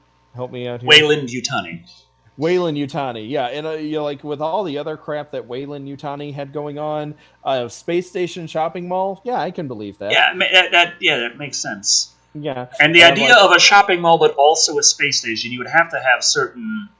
I just feel like, in terms of exploring that in a sci-fi concept, having a space station that is effectively a shopping mall would mean it would have to have the space docks and all this stuff. It would have to be in a place of high travel to really make sense. You know, they've actually done articles on this and so forth, and they've actually said that space stations that are basically shopping centers are not as far-fetched or as ludicrous as you might think, because basically they are future trade ports. And trade ports were basically the precursor to shopping malls. You know, you had all these different people going in and out on ships, and so all these different things were up for sale. So on a space station, yeah, just people, you know, like a place where people are in and out all the time. So yeah, you're going to have stores, you're going to have places that sell shit, and probably going to sell shit that you don't really need. So yeah.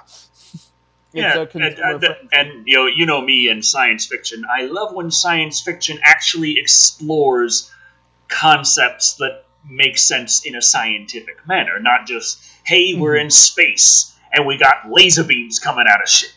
Even though that is also pretty cool. Right, but the whole idea, the shopping mall in space is not as far-fetched as you might think. Very true. So instead of a little shop of horrors, we got a big ass shopping mall of horrors. So it's shopping mall in space with xenomorphs. That would be awesome. And Epic Jason X9000 says, sounds like Aliens meets Dawn of the Dead. Sigh. And yeah, at first hearing it, yes, that is a potential kind of way it would go about it. But at the same time, if they do actually explore the scientific concepts of space shopping mall, then it could be a little more interesting than just the, oh my god, consumerism zombies. Yeah. All right. Let's see. Let me just double check my the Twitter says poll. 2 minutes left. At least on my side, that's what it's saying. Okay, then. So we have 2 minutes left. Great. Okay. All right. So while we're waiting, let me cover. Let's see what we can cover. Let's actually cover something that Decker and I were actually talking about earlier, which is the trailer for Ang Lee's new film, Gemini Man. Oh yes. Yeah. So there you go. Is it my turn to read, or? Yeah, it's your turn to read. Okay. As soon as I give you the chance.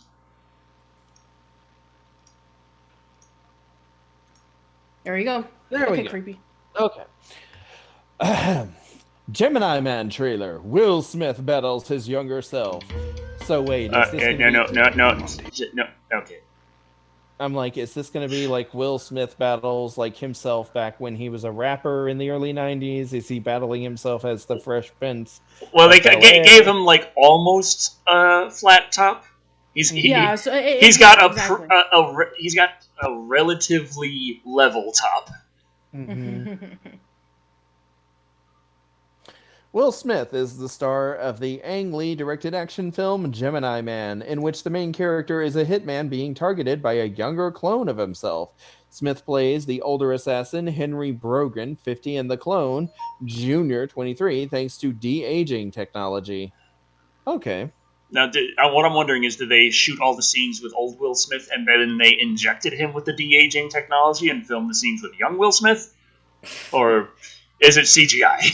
I think it's CGI. Dang it! CGI. For sure. This story is not one that could have been told with cinema as we know it. However, thanks to incredible new digital technology, not only can we finally see both younger and older Will Smith embodied together on screen, we can also experience the story in a deeply immersive way. Plus, we have all the Slash fanfickers who will be writing stories about this on fanfiction.net. Goody.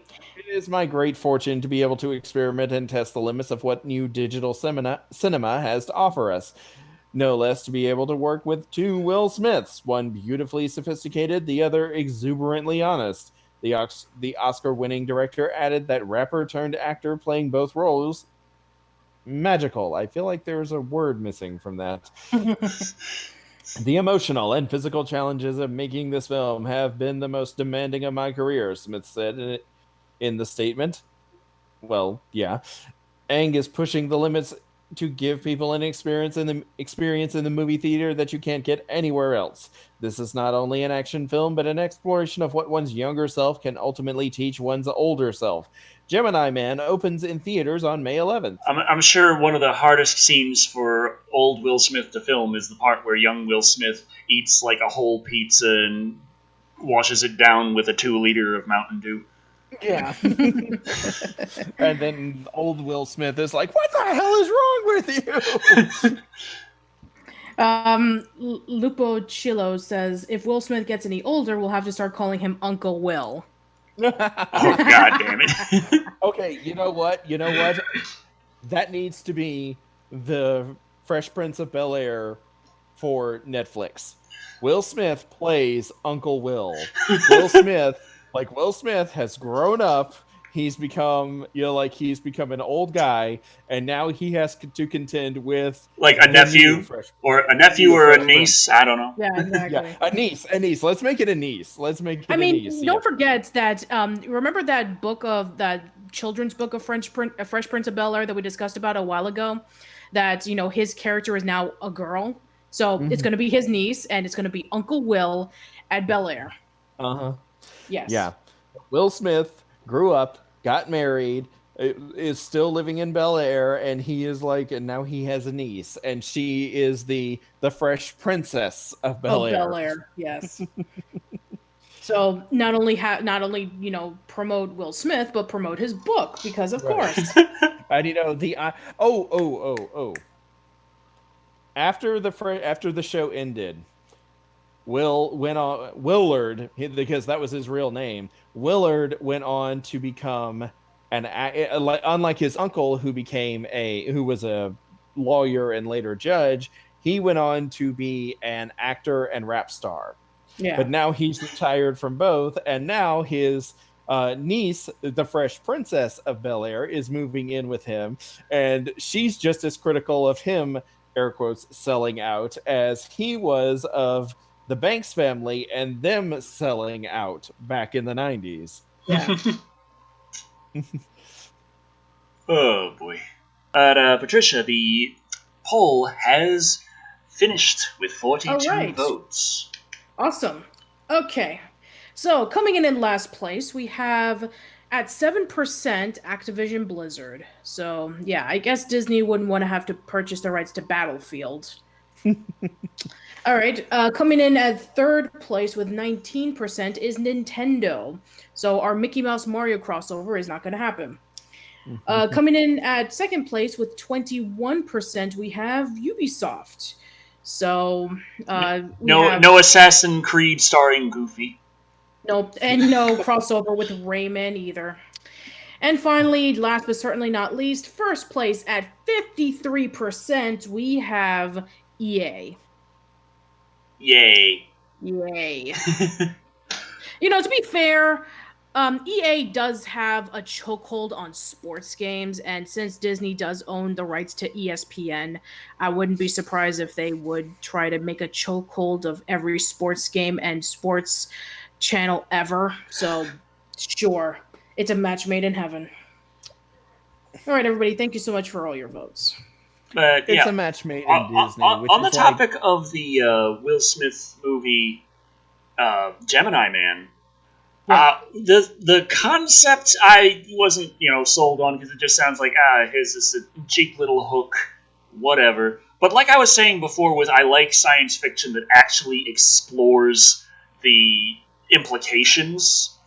The whole aspect, the trailer showed that the aspect of the concept of cloning a guy who's a really good super spy hitman dude to make a really good super spy hitman dude to take out the guy you cloned in the first place has some moral dilemmas attached to it, and sometimes the clone you made might question the shit you're doing. Yeah. And it actually seemed really interesting. I'm actually kind of excited to see the movie now. I agree with you. I mean, assuming they explore these concepts, this could actually be an interesting Will Smith movie. I mean, what if the younger clone starts out, just being a hitman the way that the original older version was, but actually starts asking questions about his life and the choices that he's making, and is like, some of the stuff I'm doing is really not cool here. Is like, and I mean, this is a concept that has been explored many times. Just because you clone someone from an original person, that doesn't mean that they will make the exact same decisions that the clone made. That doesn't mean that they will be the exact same person or exhibit the exact same traits. So, there's what if you are confronted by basically a younger version of yourself, and they point out that you've made some sketchy choices in your life at various points. So, yeah, it could be. Maybe says hello, and they just followed over on DLive. Hello, maybe. Hello there. Mabi. I believe that's pronounced maybe. Maybe it is. Mm. Also, Kevin Burdine on YouTube says that EA also has The Sims, Patricia. Oh, okay. Awesome. So we need to have a Sims game where you get to control you living in like a Disney, like a neighborhood filled with Disney characters, and you get to throw parties, and you get to build your own house, and you get to interact with Disney characters as your neighbors, and then some of them get kidnapped by aliens or you set them on fire. Yeah, that would be awesome. I want that. What if they had a Sims Lilo and Stitch, where you are just playing as the older sister, and you're desperately trying to keep the house from burning down? Also, Epic Jason X9000 said, "When I said for you to go fuck yourself, I didn't mean for you to take it literally." Oh god, that little quote from Time Cop starring Jean-Claude Van Damme.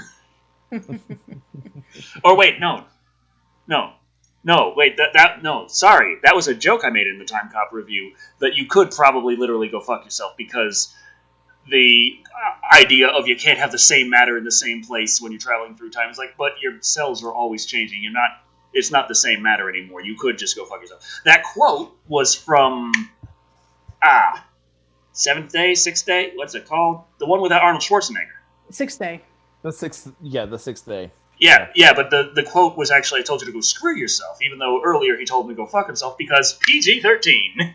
Yeah. Right. You can only have one F-bomb per PG-13 movie. Mm-hmm. Oh yeah, Epic Jason X9000 just corrected me. Mm-hmm. Okay. Sad. I think I know things and then I get things wrong, and it's on the internet forever. It's on the internet forever. That's gonna be my controversy 10 years from now. Someone's gonna pick that out and they're just gonna cut out all the conversation in between it, and before and after, and they're just gonna say Decker Shadow thinks he knows movies, but listen to this. He's an idiot and got the movie wrong.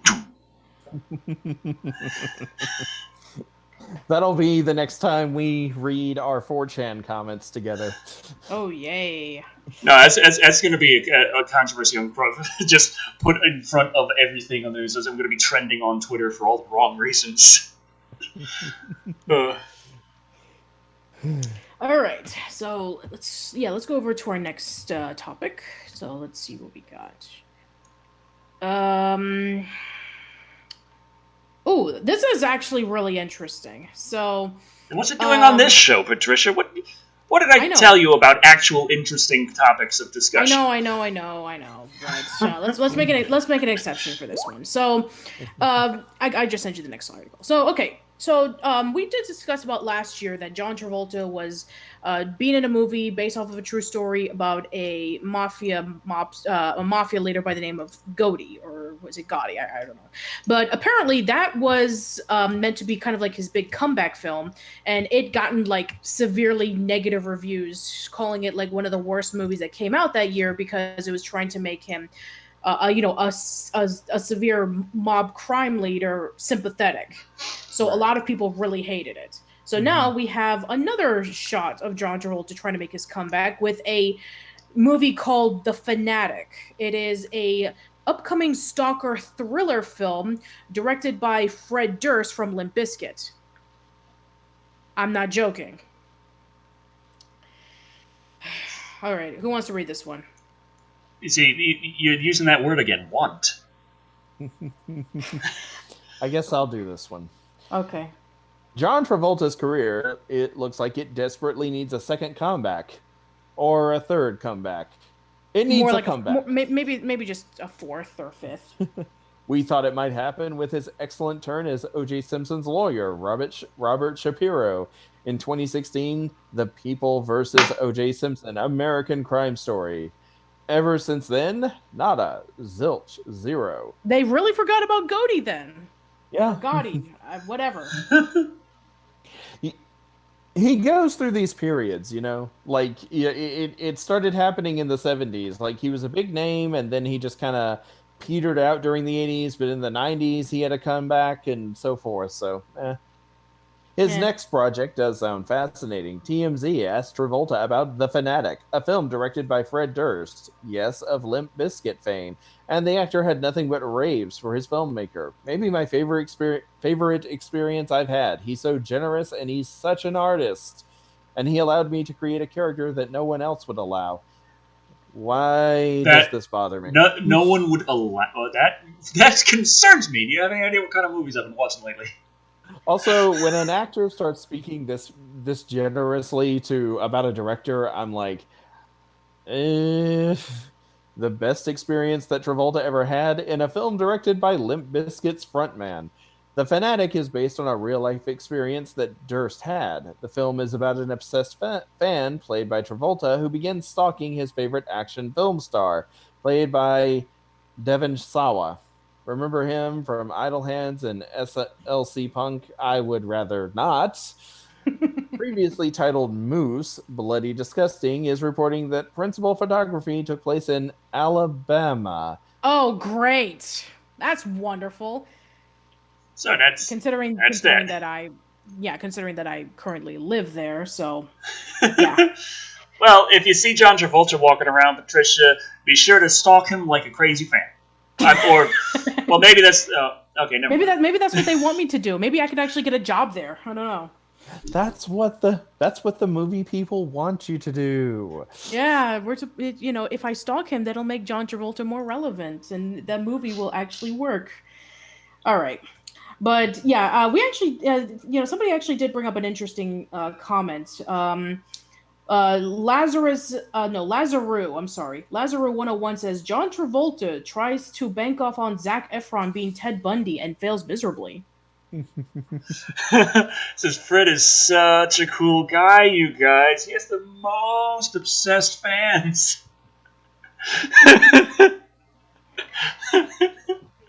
Oh boy. Protector Drone says Ted Bundy movie is a joke. What next? Stephen Yeun from Walking Dead fame playing Sung Hee Cho in Virginia Tech miniseries. Let's see. Android 21 Lola says from the picture, John looks like an older Netflix Punisher. I guess so. Sure. All right, let's go over to our next bit of news. We're closing in on 2 hours right now. All right, so yeah, let's start. Let's start wrapping things up. So, let's cover one more bit of video game news, and then we can talk about YouTube stuff because we hate each other ourselves. We hate everybody. We hate you too. Okay, so Decker actually did send me a link not too long ago about the Nintendo Switch. And there were talks about like the Nintendo Switch and, they were going to make like a new update version of it or something. But apparently, according to this new article that I found on Engadget, apparently we are not going to be expecting any plans of a new Switch at E3 this year. So, yeah, I think that E3 it's going to be pretty interesting because Sony's not going to be at E3 this year. And so we only have the usual contenders. So... I'm hoping that they'll definitely step up their game in terms of presentation. Yeah, there's all the talk right now with Switch Lite, Switch Mini, Switch Pro, cheaper Switch, and there's just nothing. Nintendo hasn't said anything. There's just rumors and rumors of rumors, and people who really like the ideas and keep talking about, well, it could do this, could do that, and people hear that and they think that it's some kind of confirmed fact, and then they go on rumors of that, and it's just a big... just feedback loop on YouTube for the last week or two of people just talking about a new Switch this, new Switch that, and I've just been going insane because I'm like, has Nintendo said anything? No. Has Nintendo said anything? No. Has Nintendo said anything? And Nintendo finally said something. They said they're not going to be showing any new hardware at E3. All right, so Nintendo, we don't need to do things that would actually make us sell better. Yeah, we only need to release like a handful of them, and then on demand would demand more, and they'll be like, nah, I think we're good. So... All right, so I guess I'll read this one. Okay.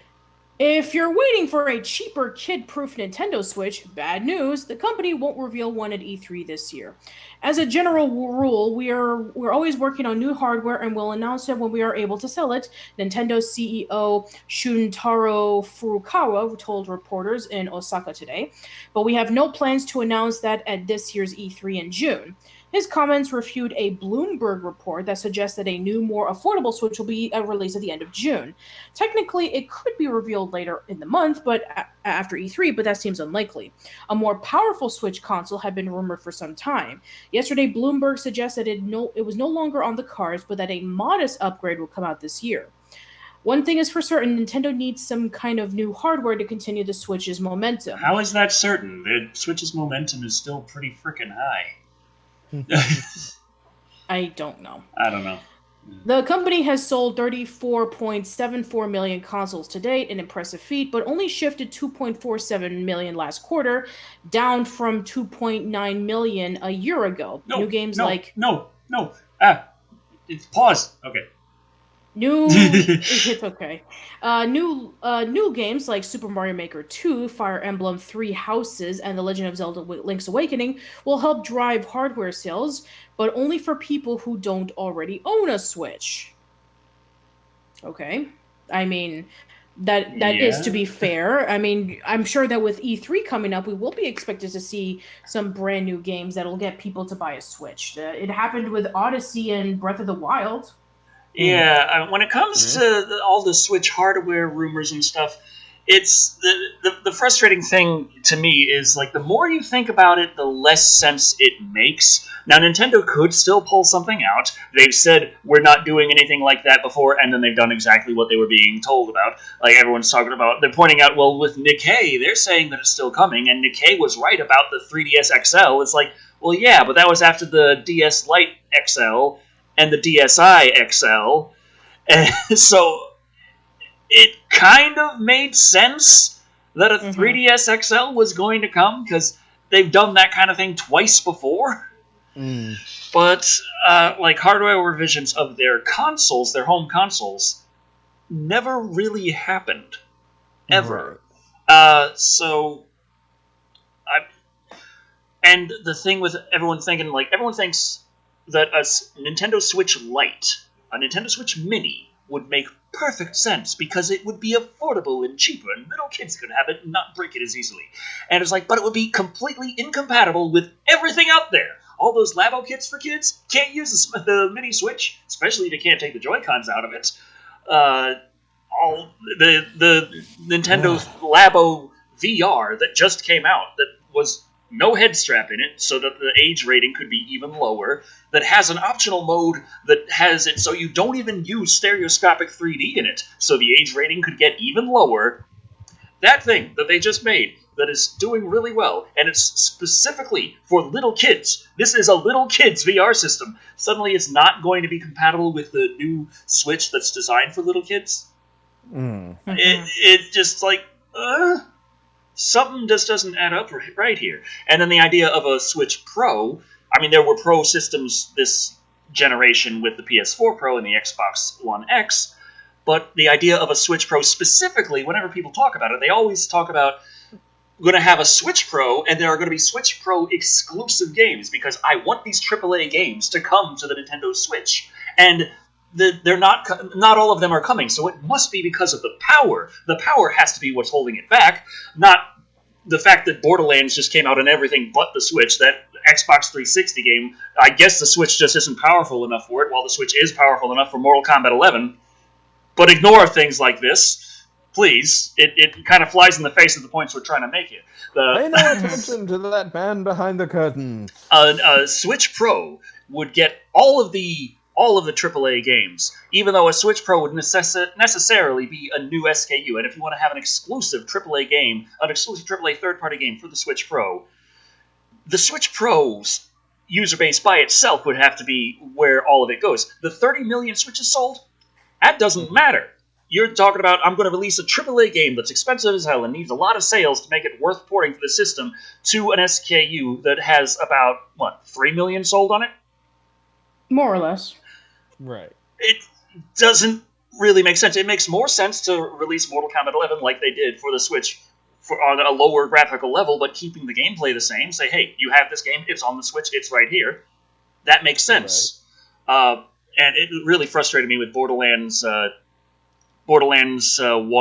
Remastered, that not coming to Switch, but as soon as I got it on PlayStation 4, I saw exactly why it didn't come to Switch, because it starts up with a note saying, please pre-order Borderlands 3, and then the main menu, the top right corner comes down, and it says, pre-order Borderlands 3. Borderlands 3 I don't think is coming to Switch, and I believe that's all Gearbox saw Borderlands 1's re-release as, was an ad for Borderlands 3, so it doesn't make sense to advertise Borderlands 3 on a system that isn't getting it. Switch could easily run Borderlands, but it's not getting Borderlands 3, and that's the only reason they made the Borderlands remaster, so yay. But yeah, rant over. Yay, okay. Alright, so yeah, the same thing for the Sony as well, where they said, we're not going to be releasing anything regarding about the PlayStation 5 until next year. So the rumors of, hey, we're going to get some new hardware and it's going to look pretty, that's still... It was a bunch of rumors that build up to rumors upon rumors, and then Sony said, yeah, we're not doing anything until next year. Yes, Sony did actually come out and they, gave some specs, some tease. And yeah, I wasn't too excited about it because it comes off like a PS4 Super Pro. It's very similar hardware, more powerful. That is what a lot of people want, but I'm always looking for, okay, what kind of new experiences am I going to get? And all they said is, ray tracing. I'm like, that's pretty, but what kind of new experiences am I going to get? And there's still more they have to reveal, and I'm sure there's going to be something that's going to give me some hope. But right now, nothing really solid that's going to get me excited. But they did say that there's going to be no new hardware for at least the next 12 months. And then I see people saying, well, that means we're going to get PlayStation 5 by, at the latest, holiday 2020. It's like, no, you're going to get it at the earliest holiday 2020.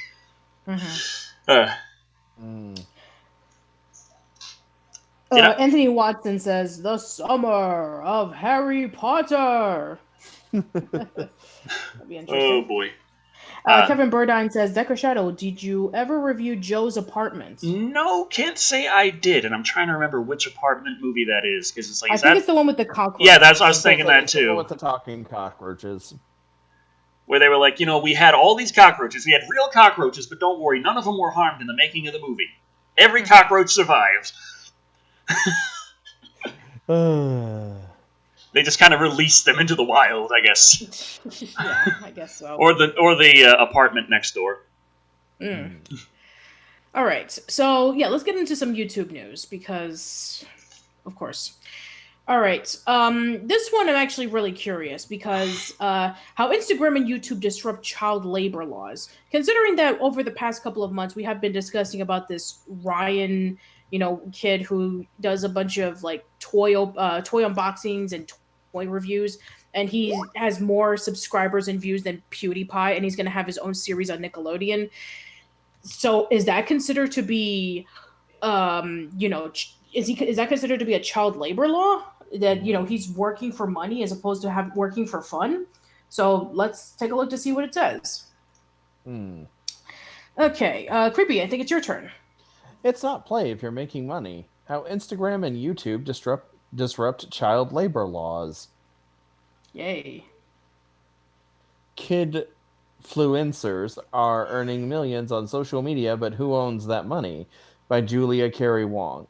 They open boxes, play with toys, pull pranks, and make slime. They sing, they dance, and they remember their lines. Subscribe to my channel. Children are among the biggest stars of YouTube and Instagram, earning millions through influencer deals with blue chip brands or YouTube's partner program, which gives creators a cut of ad revenues. Right. Moving on from that. Yeah, all that ad revenue you make, Creepy. Yeah. Currently, Creepy is staying at a summer home in Bora Bora, and we were not invited because it's beneath him. And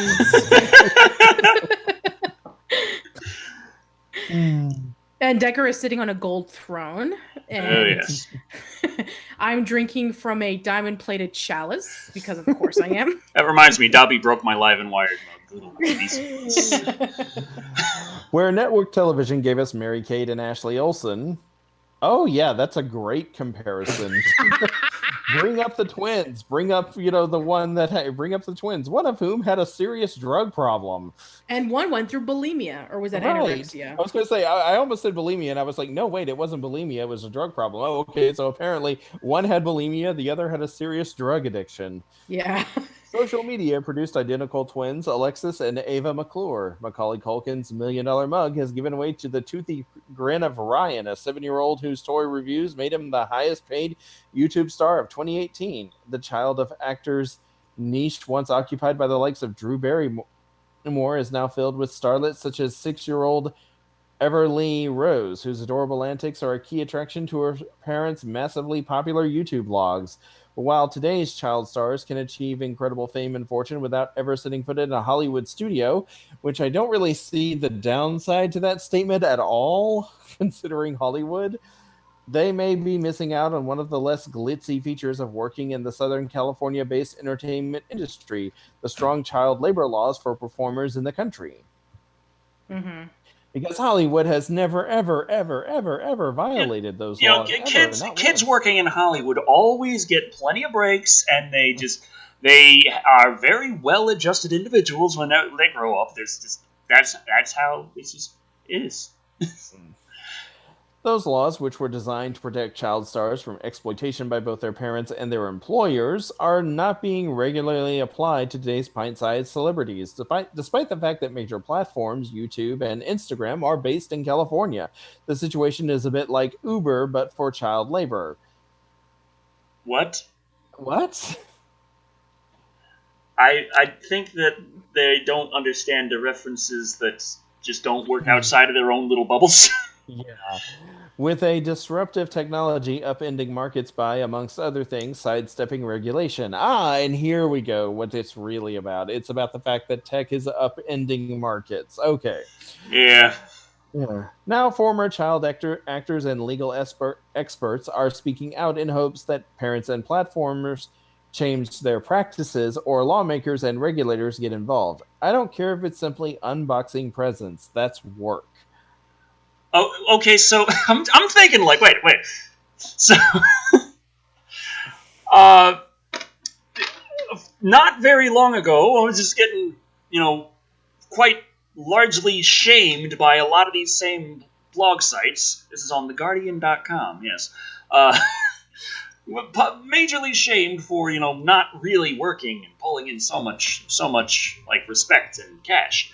And now it's like, well, if you're on camera, it's work, and therefore child labor laws. Now, don't get me wrong, children do need definite protection. I am concerned about Ryan's monetary security with, whoever's name is on the account they say his money's going into, that he's going to get when he turns 18. Because shit happens. Shit happens a lot in life. So, how far does his immediate family have to get pushed before they're like, you know what, it won't be a bad idea to just dip in and take a few million. I mean, on that note, yeah, you make a good point. But I mean, okay, this is not worded well. Yeah. Okay, at all. This sounds stupid. They are basically comparing a child who has had to do has spent 15 hours on a set shooting a film, without breaks or lunches, or, like proper stimulation or education or anything like that, to being on camera and unboxing presents. Yeah. The thing is, it's like when it comes to the YouTube and stuff, yeah, it doesn't have the same regulations as Hollywood, but there's also a pretty stark difference. And if it did have the same kind of regulations for not just child labor, but adult labor, well, for one thing, I wouldn't have a channel. Mm-hmm. I mean, what if YouTube had to pay me minimum wage, for one thing? The last 7 years, I would not have been able to do anything. They wouldn't. The channel wouldn't have been pulling in enough to justify a glorious minimum wage. So it'd just be nothing. So I mean, I'm having a hard time wording it, but it's a very convoluted and spaghettied argument in the first place. So yeah. Mm-hmm. Said Sheila James Coel, I guess, a former child star, and Sheila James, a former child star and co-author of the 1999 law that overhauled California's labor protection for child performers. It's not play if you're making money off of it. Again, I like. You know what? We've already, Decker, I think, already spelled this out, so let's move on. Dumb statement. Poorly phrased statement. So just... Coel started acting professionally in radio at the age of 8. Say what? Oh, I thought you were saying, okay, that's it for the article. Oh, no. Spent her teen years starring as Zelda Gilroy in the sitcom The Many Loves of Doobie Gillis, then went on to law school and a 14-year tenure in the California State Legislature. She is currently a Los Angeles County Supervisor. It definitely is time to take a look at the ways parents or other adults are making money off the performance of work of minors, Coel added. The laws need to be amended to catch up with the tech. Is kids-fluencing work? The thing I always stress is that we work. The girls do not, said Amy McClure, the mother of twins Alexis and Ava, in a recent Guardian interview. Indeed, Amy and her husband Justin quit their jobs last year to manage their daughters' careers full-time, resulting in lucrative partnerships such as promotion for Facebook's smart camera portal, which they posted on their Instagram account. Some parents of influencers point out that the kids are having fun or are barely conscious of what they are doing. In a 2017 Instagram post on Instagram's own corporate account, the mother of kidfluencer Zui Miyoshi shared a mom tip about capturing good pictures of the then 5-year-old's signature look. Sunglasses also help when taking photos. Most of the time, she's not looking directly at me, which sunnies help hide. Okay.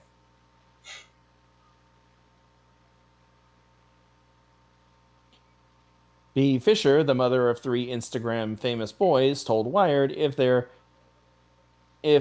they are days they're totally not into it, they don't have to be. Unless it's paid work, then they have to be there. We always have lollipops on those days. Okay. If these tales include a touch of unease, they are nothing compared with the story of Michelle Hobson, a 47-year-old Arizona woman who in March was charged with abusing 5 of her 7 adopted children.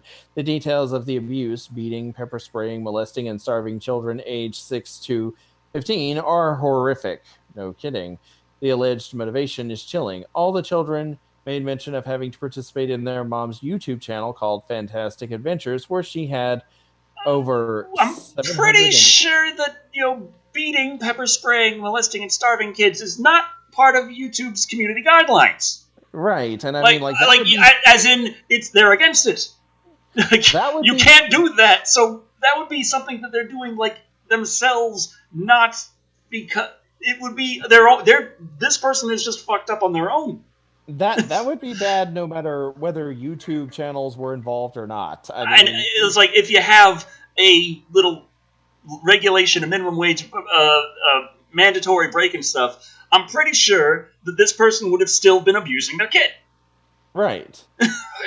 All the children made mention of having to participate in their mom's YouTube channel called Fantastic Adventures, where she had over 700,800 followers and over 242 million views, read the police charging document. The Fantastic Adventure series stars the adopted children in different scenarios. They stated that they are disciplined in the manners above if they do not recall their lines or do not participate as they are directed to. They further stated this is one of the reasons their mom took them out of school so they can keep filming their series, and they mentioned they have not been in school for years. Oh, but if only it was illegal to severely beat, pepper spray, molest, or starve kids. Yeah. This is already against the law. YouTube's initial response to the arrest was to demonetize the Fantastic Adventures account, i.e. stop running ads on the videos. The company later terminated the account. Hobson has pled not guilty. A tax form from Google shows that she made nearly $300,000 from the YouTube channel in 2018, according to the Arizona Republic. Somewhere along the spectrum between garden variety stage parenting and straight up abuse are situations such as the headline-grabbing April Fool's Day prank pulled by YouTube stars Cole and Savannah LeBrant on their daughter, 6-year-old Everly Rose. Earlier this month, the couple published a video showing Everly in distress. You haven't even told the vlog yet. Do you want to tell the vlog? Cole LeBrant prompted the child as she cried and hid her face under a blanket in the opening moments of the video. The tears were the revolt of the LeBlanc telling Everly that they were going to give her dog away, but they didn't mean it. The dog giveaway was an April Fool's Day prank gone too far. Holy shit fucks. Following a backlash, the couple published a video addressing all the hate we received, acknowledging the prank video was a mistake and removed it. It's almost like the demands for more and more extreme content from viewers isn't actually what all the other articles are saying it was. Like, there's limits of human decency exist. Who'd have thunk it? Right. You know? We know it's something that we could not have put out on YouTube, but we film our whole lives, said Savannah LeBrant said. That's what we signed up for. So, yeah, basically, some parents are just attention whores and will exploit their own children for personal gain.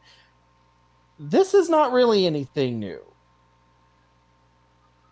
I mean, I'm just going to come right out and say it. I mean, like, these kind of stories have existed before YouTube and television and movies. I mean, there are horror stories about kids in circuses and sideshows and just, Yeah.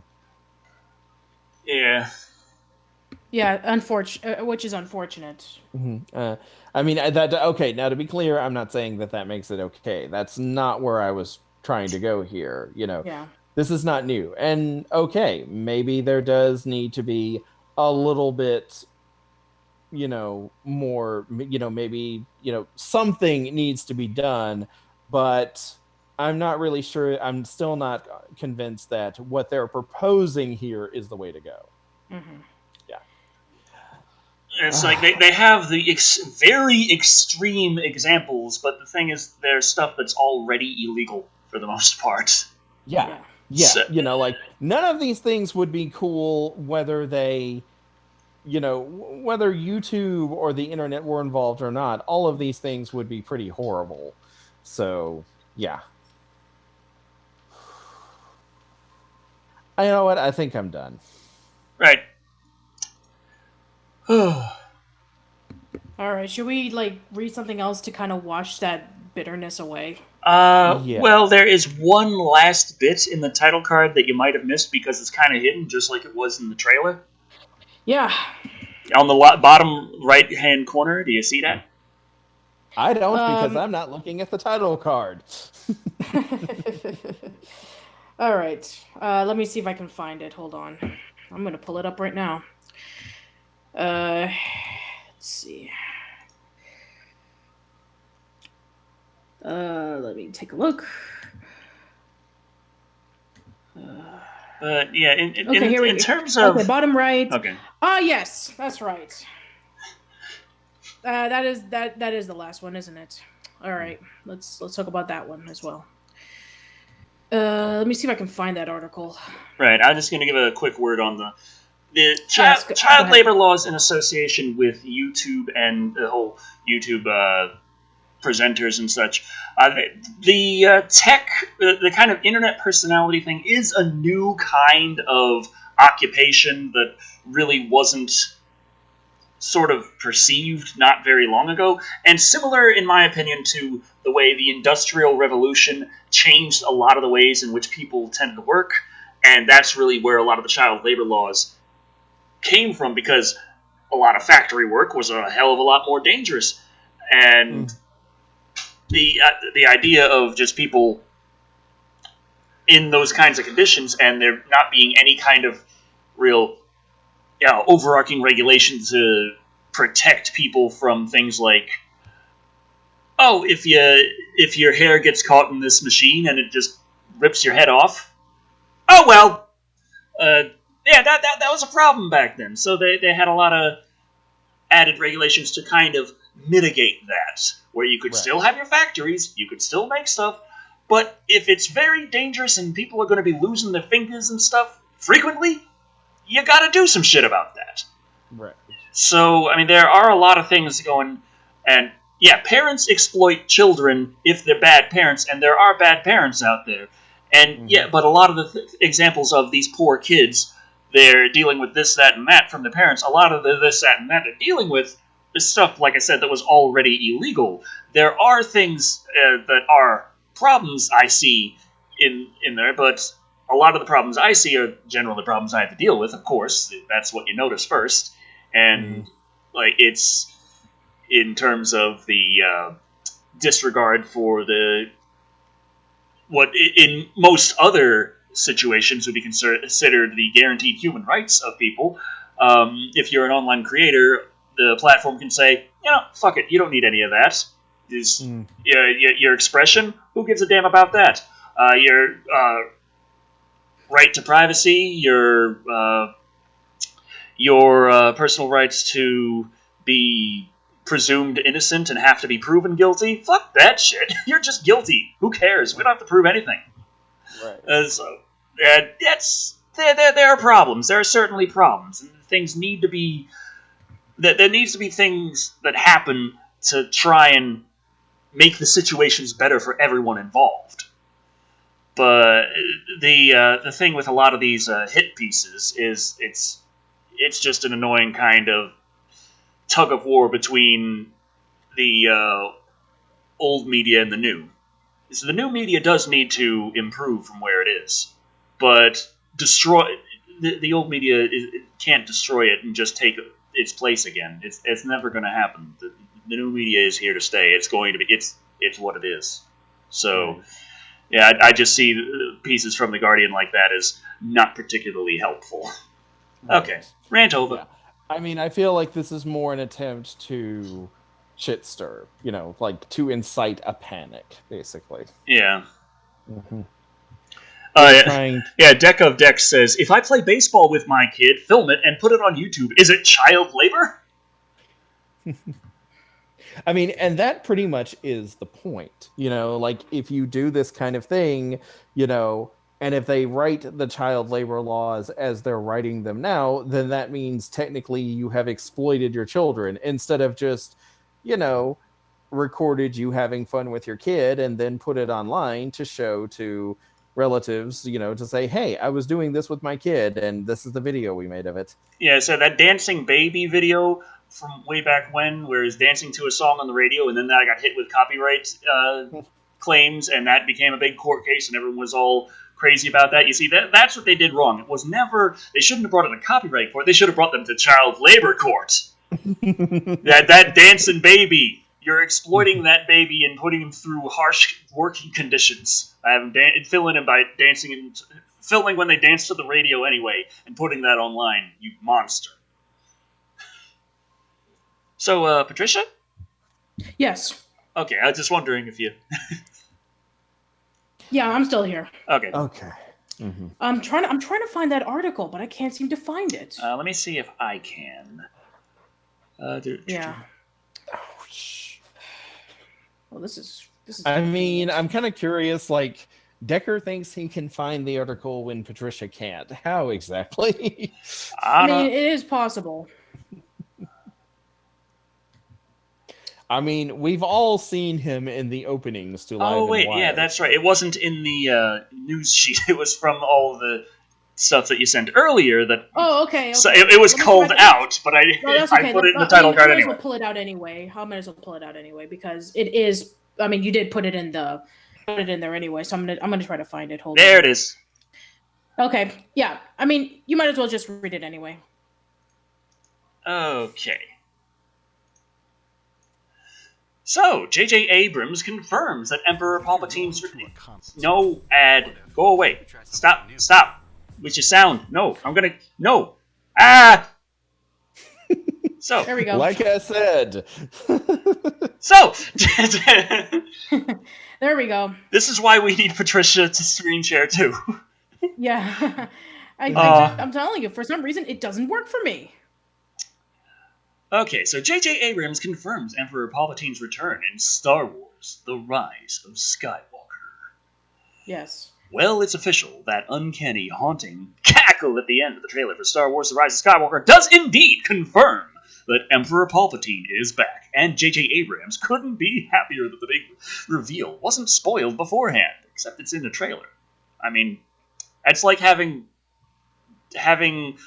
Darth Vader say, "No, I am your father," in the trailer for Return of the Jedi. But the director and co-writer of Episode 9 spoke with James Dyer of Empire Magazine, and after the panel at Star Wars Celebration, confirming that the actor Ian McDiarmid is back for the final entry in the Skywalker saga.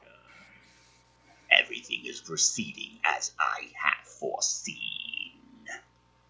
In case there's any lingering ambiguity from the trailer and McDiarmid's appearance at the panel, I can 100% confirm that Palpatine is back in The Rise of Skywalker.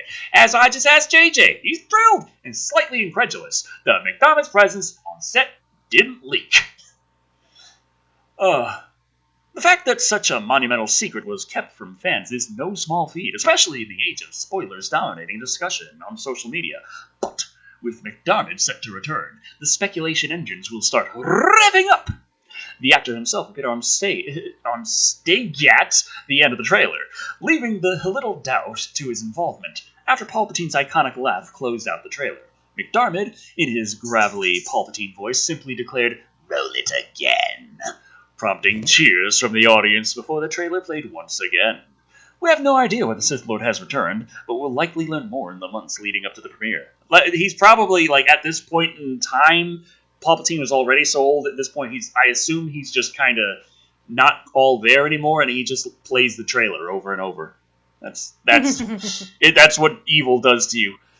Star Wars: The Rise of Skywalker will bring back a classic convention from the franchise, making use of the time jump between films once again. Star Wars: The Last Jedi was the only film in the saga to begin moments after the previous movie ended. Okay. The movie doesn't pick up immediately after the last film, Abrams said during the panel at Star Wars Celebration. Some time has passed. This movie is an adventure the group goes on together. One of the great things about getting to work on the movie is the dynamic between all of the characters. They're amazing together, and it's something I'm excited for you all to see. We'll find out more about Palpatine's return as we get closer to the release date of Star Wars: The Rise of Skywalker, premiering in theaters later this December. Okay. Alrighty. So yeah, Palpatine's coming back. And on the one hand, there's the idea, fucking how? He got sucked down the big boomy zappy zap thing and was like, ah! And we all saw him go like, ah! But at the same time, he did, he was. I mean, to be quite honest, I mean, this is Star Wars. Characters come back from the dead all the time with the Force. I mean, Force ghosts are a thing, and it's a thing you do with the Force, and his master learned how to use the Force to create life. So, in some way, I'm wondering, can Palpatine just do the super fucking troll on anyone who wants to defeat him into the Star Wars universe and be like, fuck it, I can Force ghost myself and then force my Force ghosts to remake my body? Hello. I don't know. But, yeah, fuck it, it's a Force, and he's fucking strunk in it. But then I guess is as good as mine. Then that brings into a question, if he can do that, exactly how in the hell do you defeat that? Oof.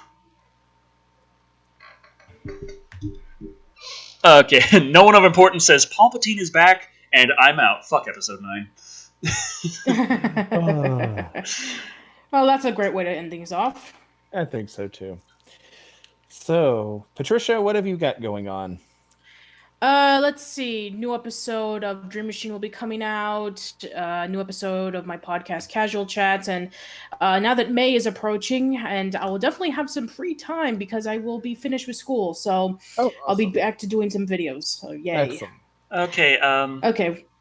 Demented Pictures said, Shadow, I know you probably won't see this, but on the chance you might, you up for collabs? I want you on my top 10 horror show. And that sounds like fun. I'm going to have to You're gonna have to get into a little bit more detail, I think. You can hit me up on Twitter. I'm usually on Twitter like every day.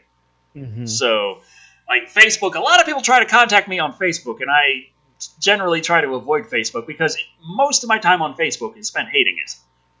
So, but I see all the notifications on my Facebook page, and I feel kind of bad because there are a lot of people who try to contact me on Facebook, and I just don't go there. I post updates to the show on the page, and then I'm gone. Like, but I do actually go on Twitter like relatively frequently. Mhm. So. Right.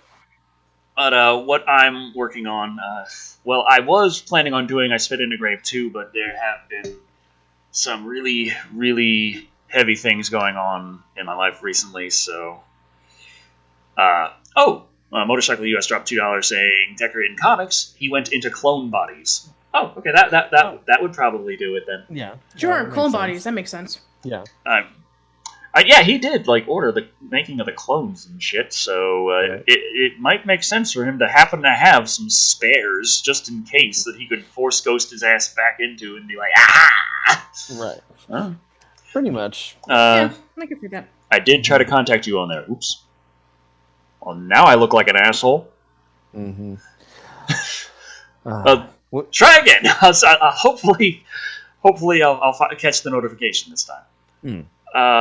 Now, what I got going on right now, on the gaming channel I have a few things. I started another Sakura game, Let's Play, with Sakura Angels, because I'm demonetized anyway, and I said fuck it and started up a Let's Play of Saints Row 4 while I was at it. You know? It's like, fuck it. I beat people to death with a dildo bat. Who cares at this point? Yeah. Shout outs to Ken Michael, by the way, who was Darren Patterson on As Told by Ginger. He is the voice of the President of the United States in St. Rose 4. Wait, but I thought I was the President of the United States. You are the President of the United States in our hard sticker. Yeah, in Saints Row 4. The player is the President of the United States. Yeah, exactly. That's the voice actor. There's several. There's like 9 voice. Oh, well, okay, 6, 7. There's 7 voices. Yeah, he's one of them. Okay. But what was it? Yeah.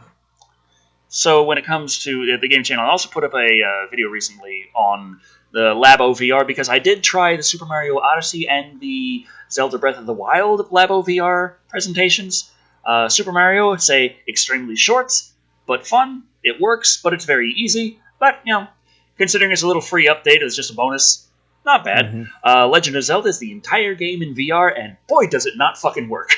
The UI is not set up properly for VR. The camera is definitely not set for VR, and it will make you sick. As strong as VR legs as you think you have, when you turn your head and it does not just turn the camera, but it moves the whole fucking world around, looking up and down changes the field of view, and it makes the whole world grow and shrink in scale. It is really amazingly disorienting and sickening. I am surprised that they put a VR thing together that so strongly makes you want to throw up. But I did put a video together where I found out how to actually play Zelda Breath of the Wild in VR with it getting you the least amount sick. You pretty much set your Switch up like a Virtual Boy in order to actually do it.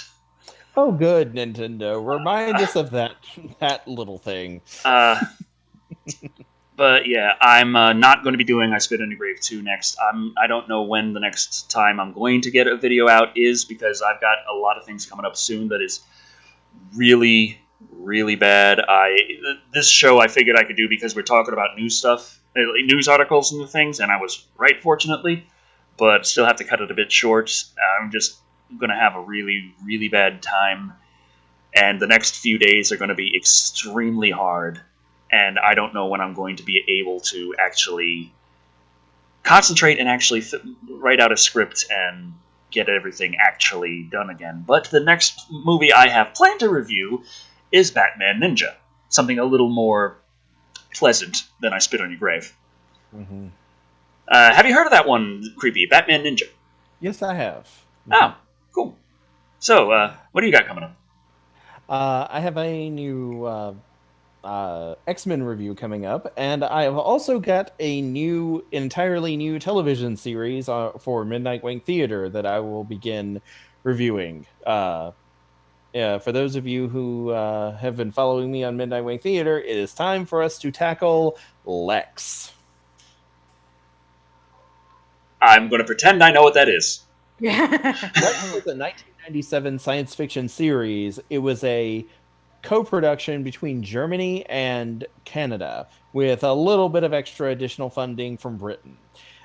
Lex is what might happen if you gave the basis of Farscape to Matt Groening and then told him to write a space opera that took the basic Freudian principles of sex and death and then wrote a series about a group of misfit criminals joyriding around the universe trying to get laid. Lovely. So Futurama, but everybody is Fry? Yeah, basically. Yeah. Awesome. So I have that coming up. And I think that's enough for now. So yeah. Okay. Thank you all for joining us, and for those of you who donated, and for those of you who were just listening in, thank you very much. So, thank you all for watching. I have been Decker Shadow. I've been that long-haired creepy guy. And I've been Patricia. And remember, put on some kick-ass high school plays, because the follow-up to that is pretty fucking awesome, and I kind of wish that my high school would have been like that, because then I might actually look back and say, hey, high school was the best time of my life, like it was supposed to be, but it fucking wasn't. Good night, everybody. If I can find where the button is. There it is!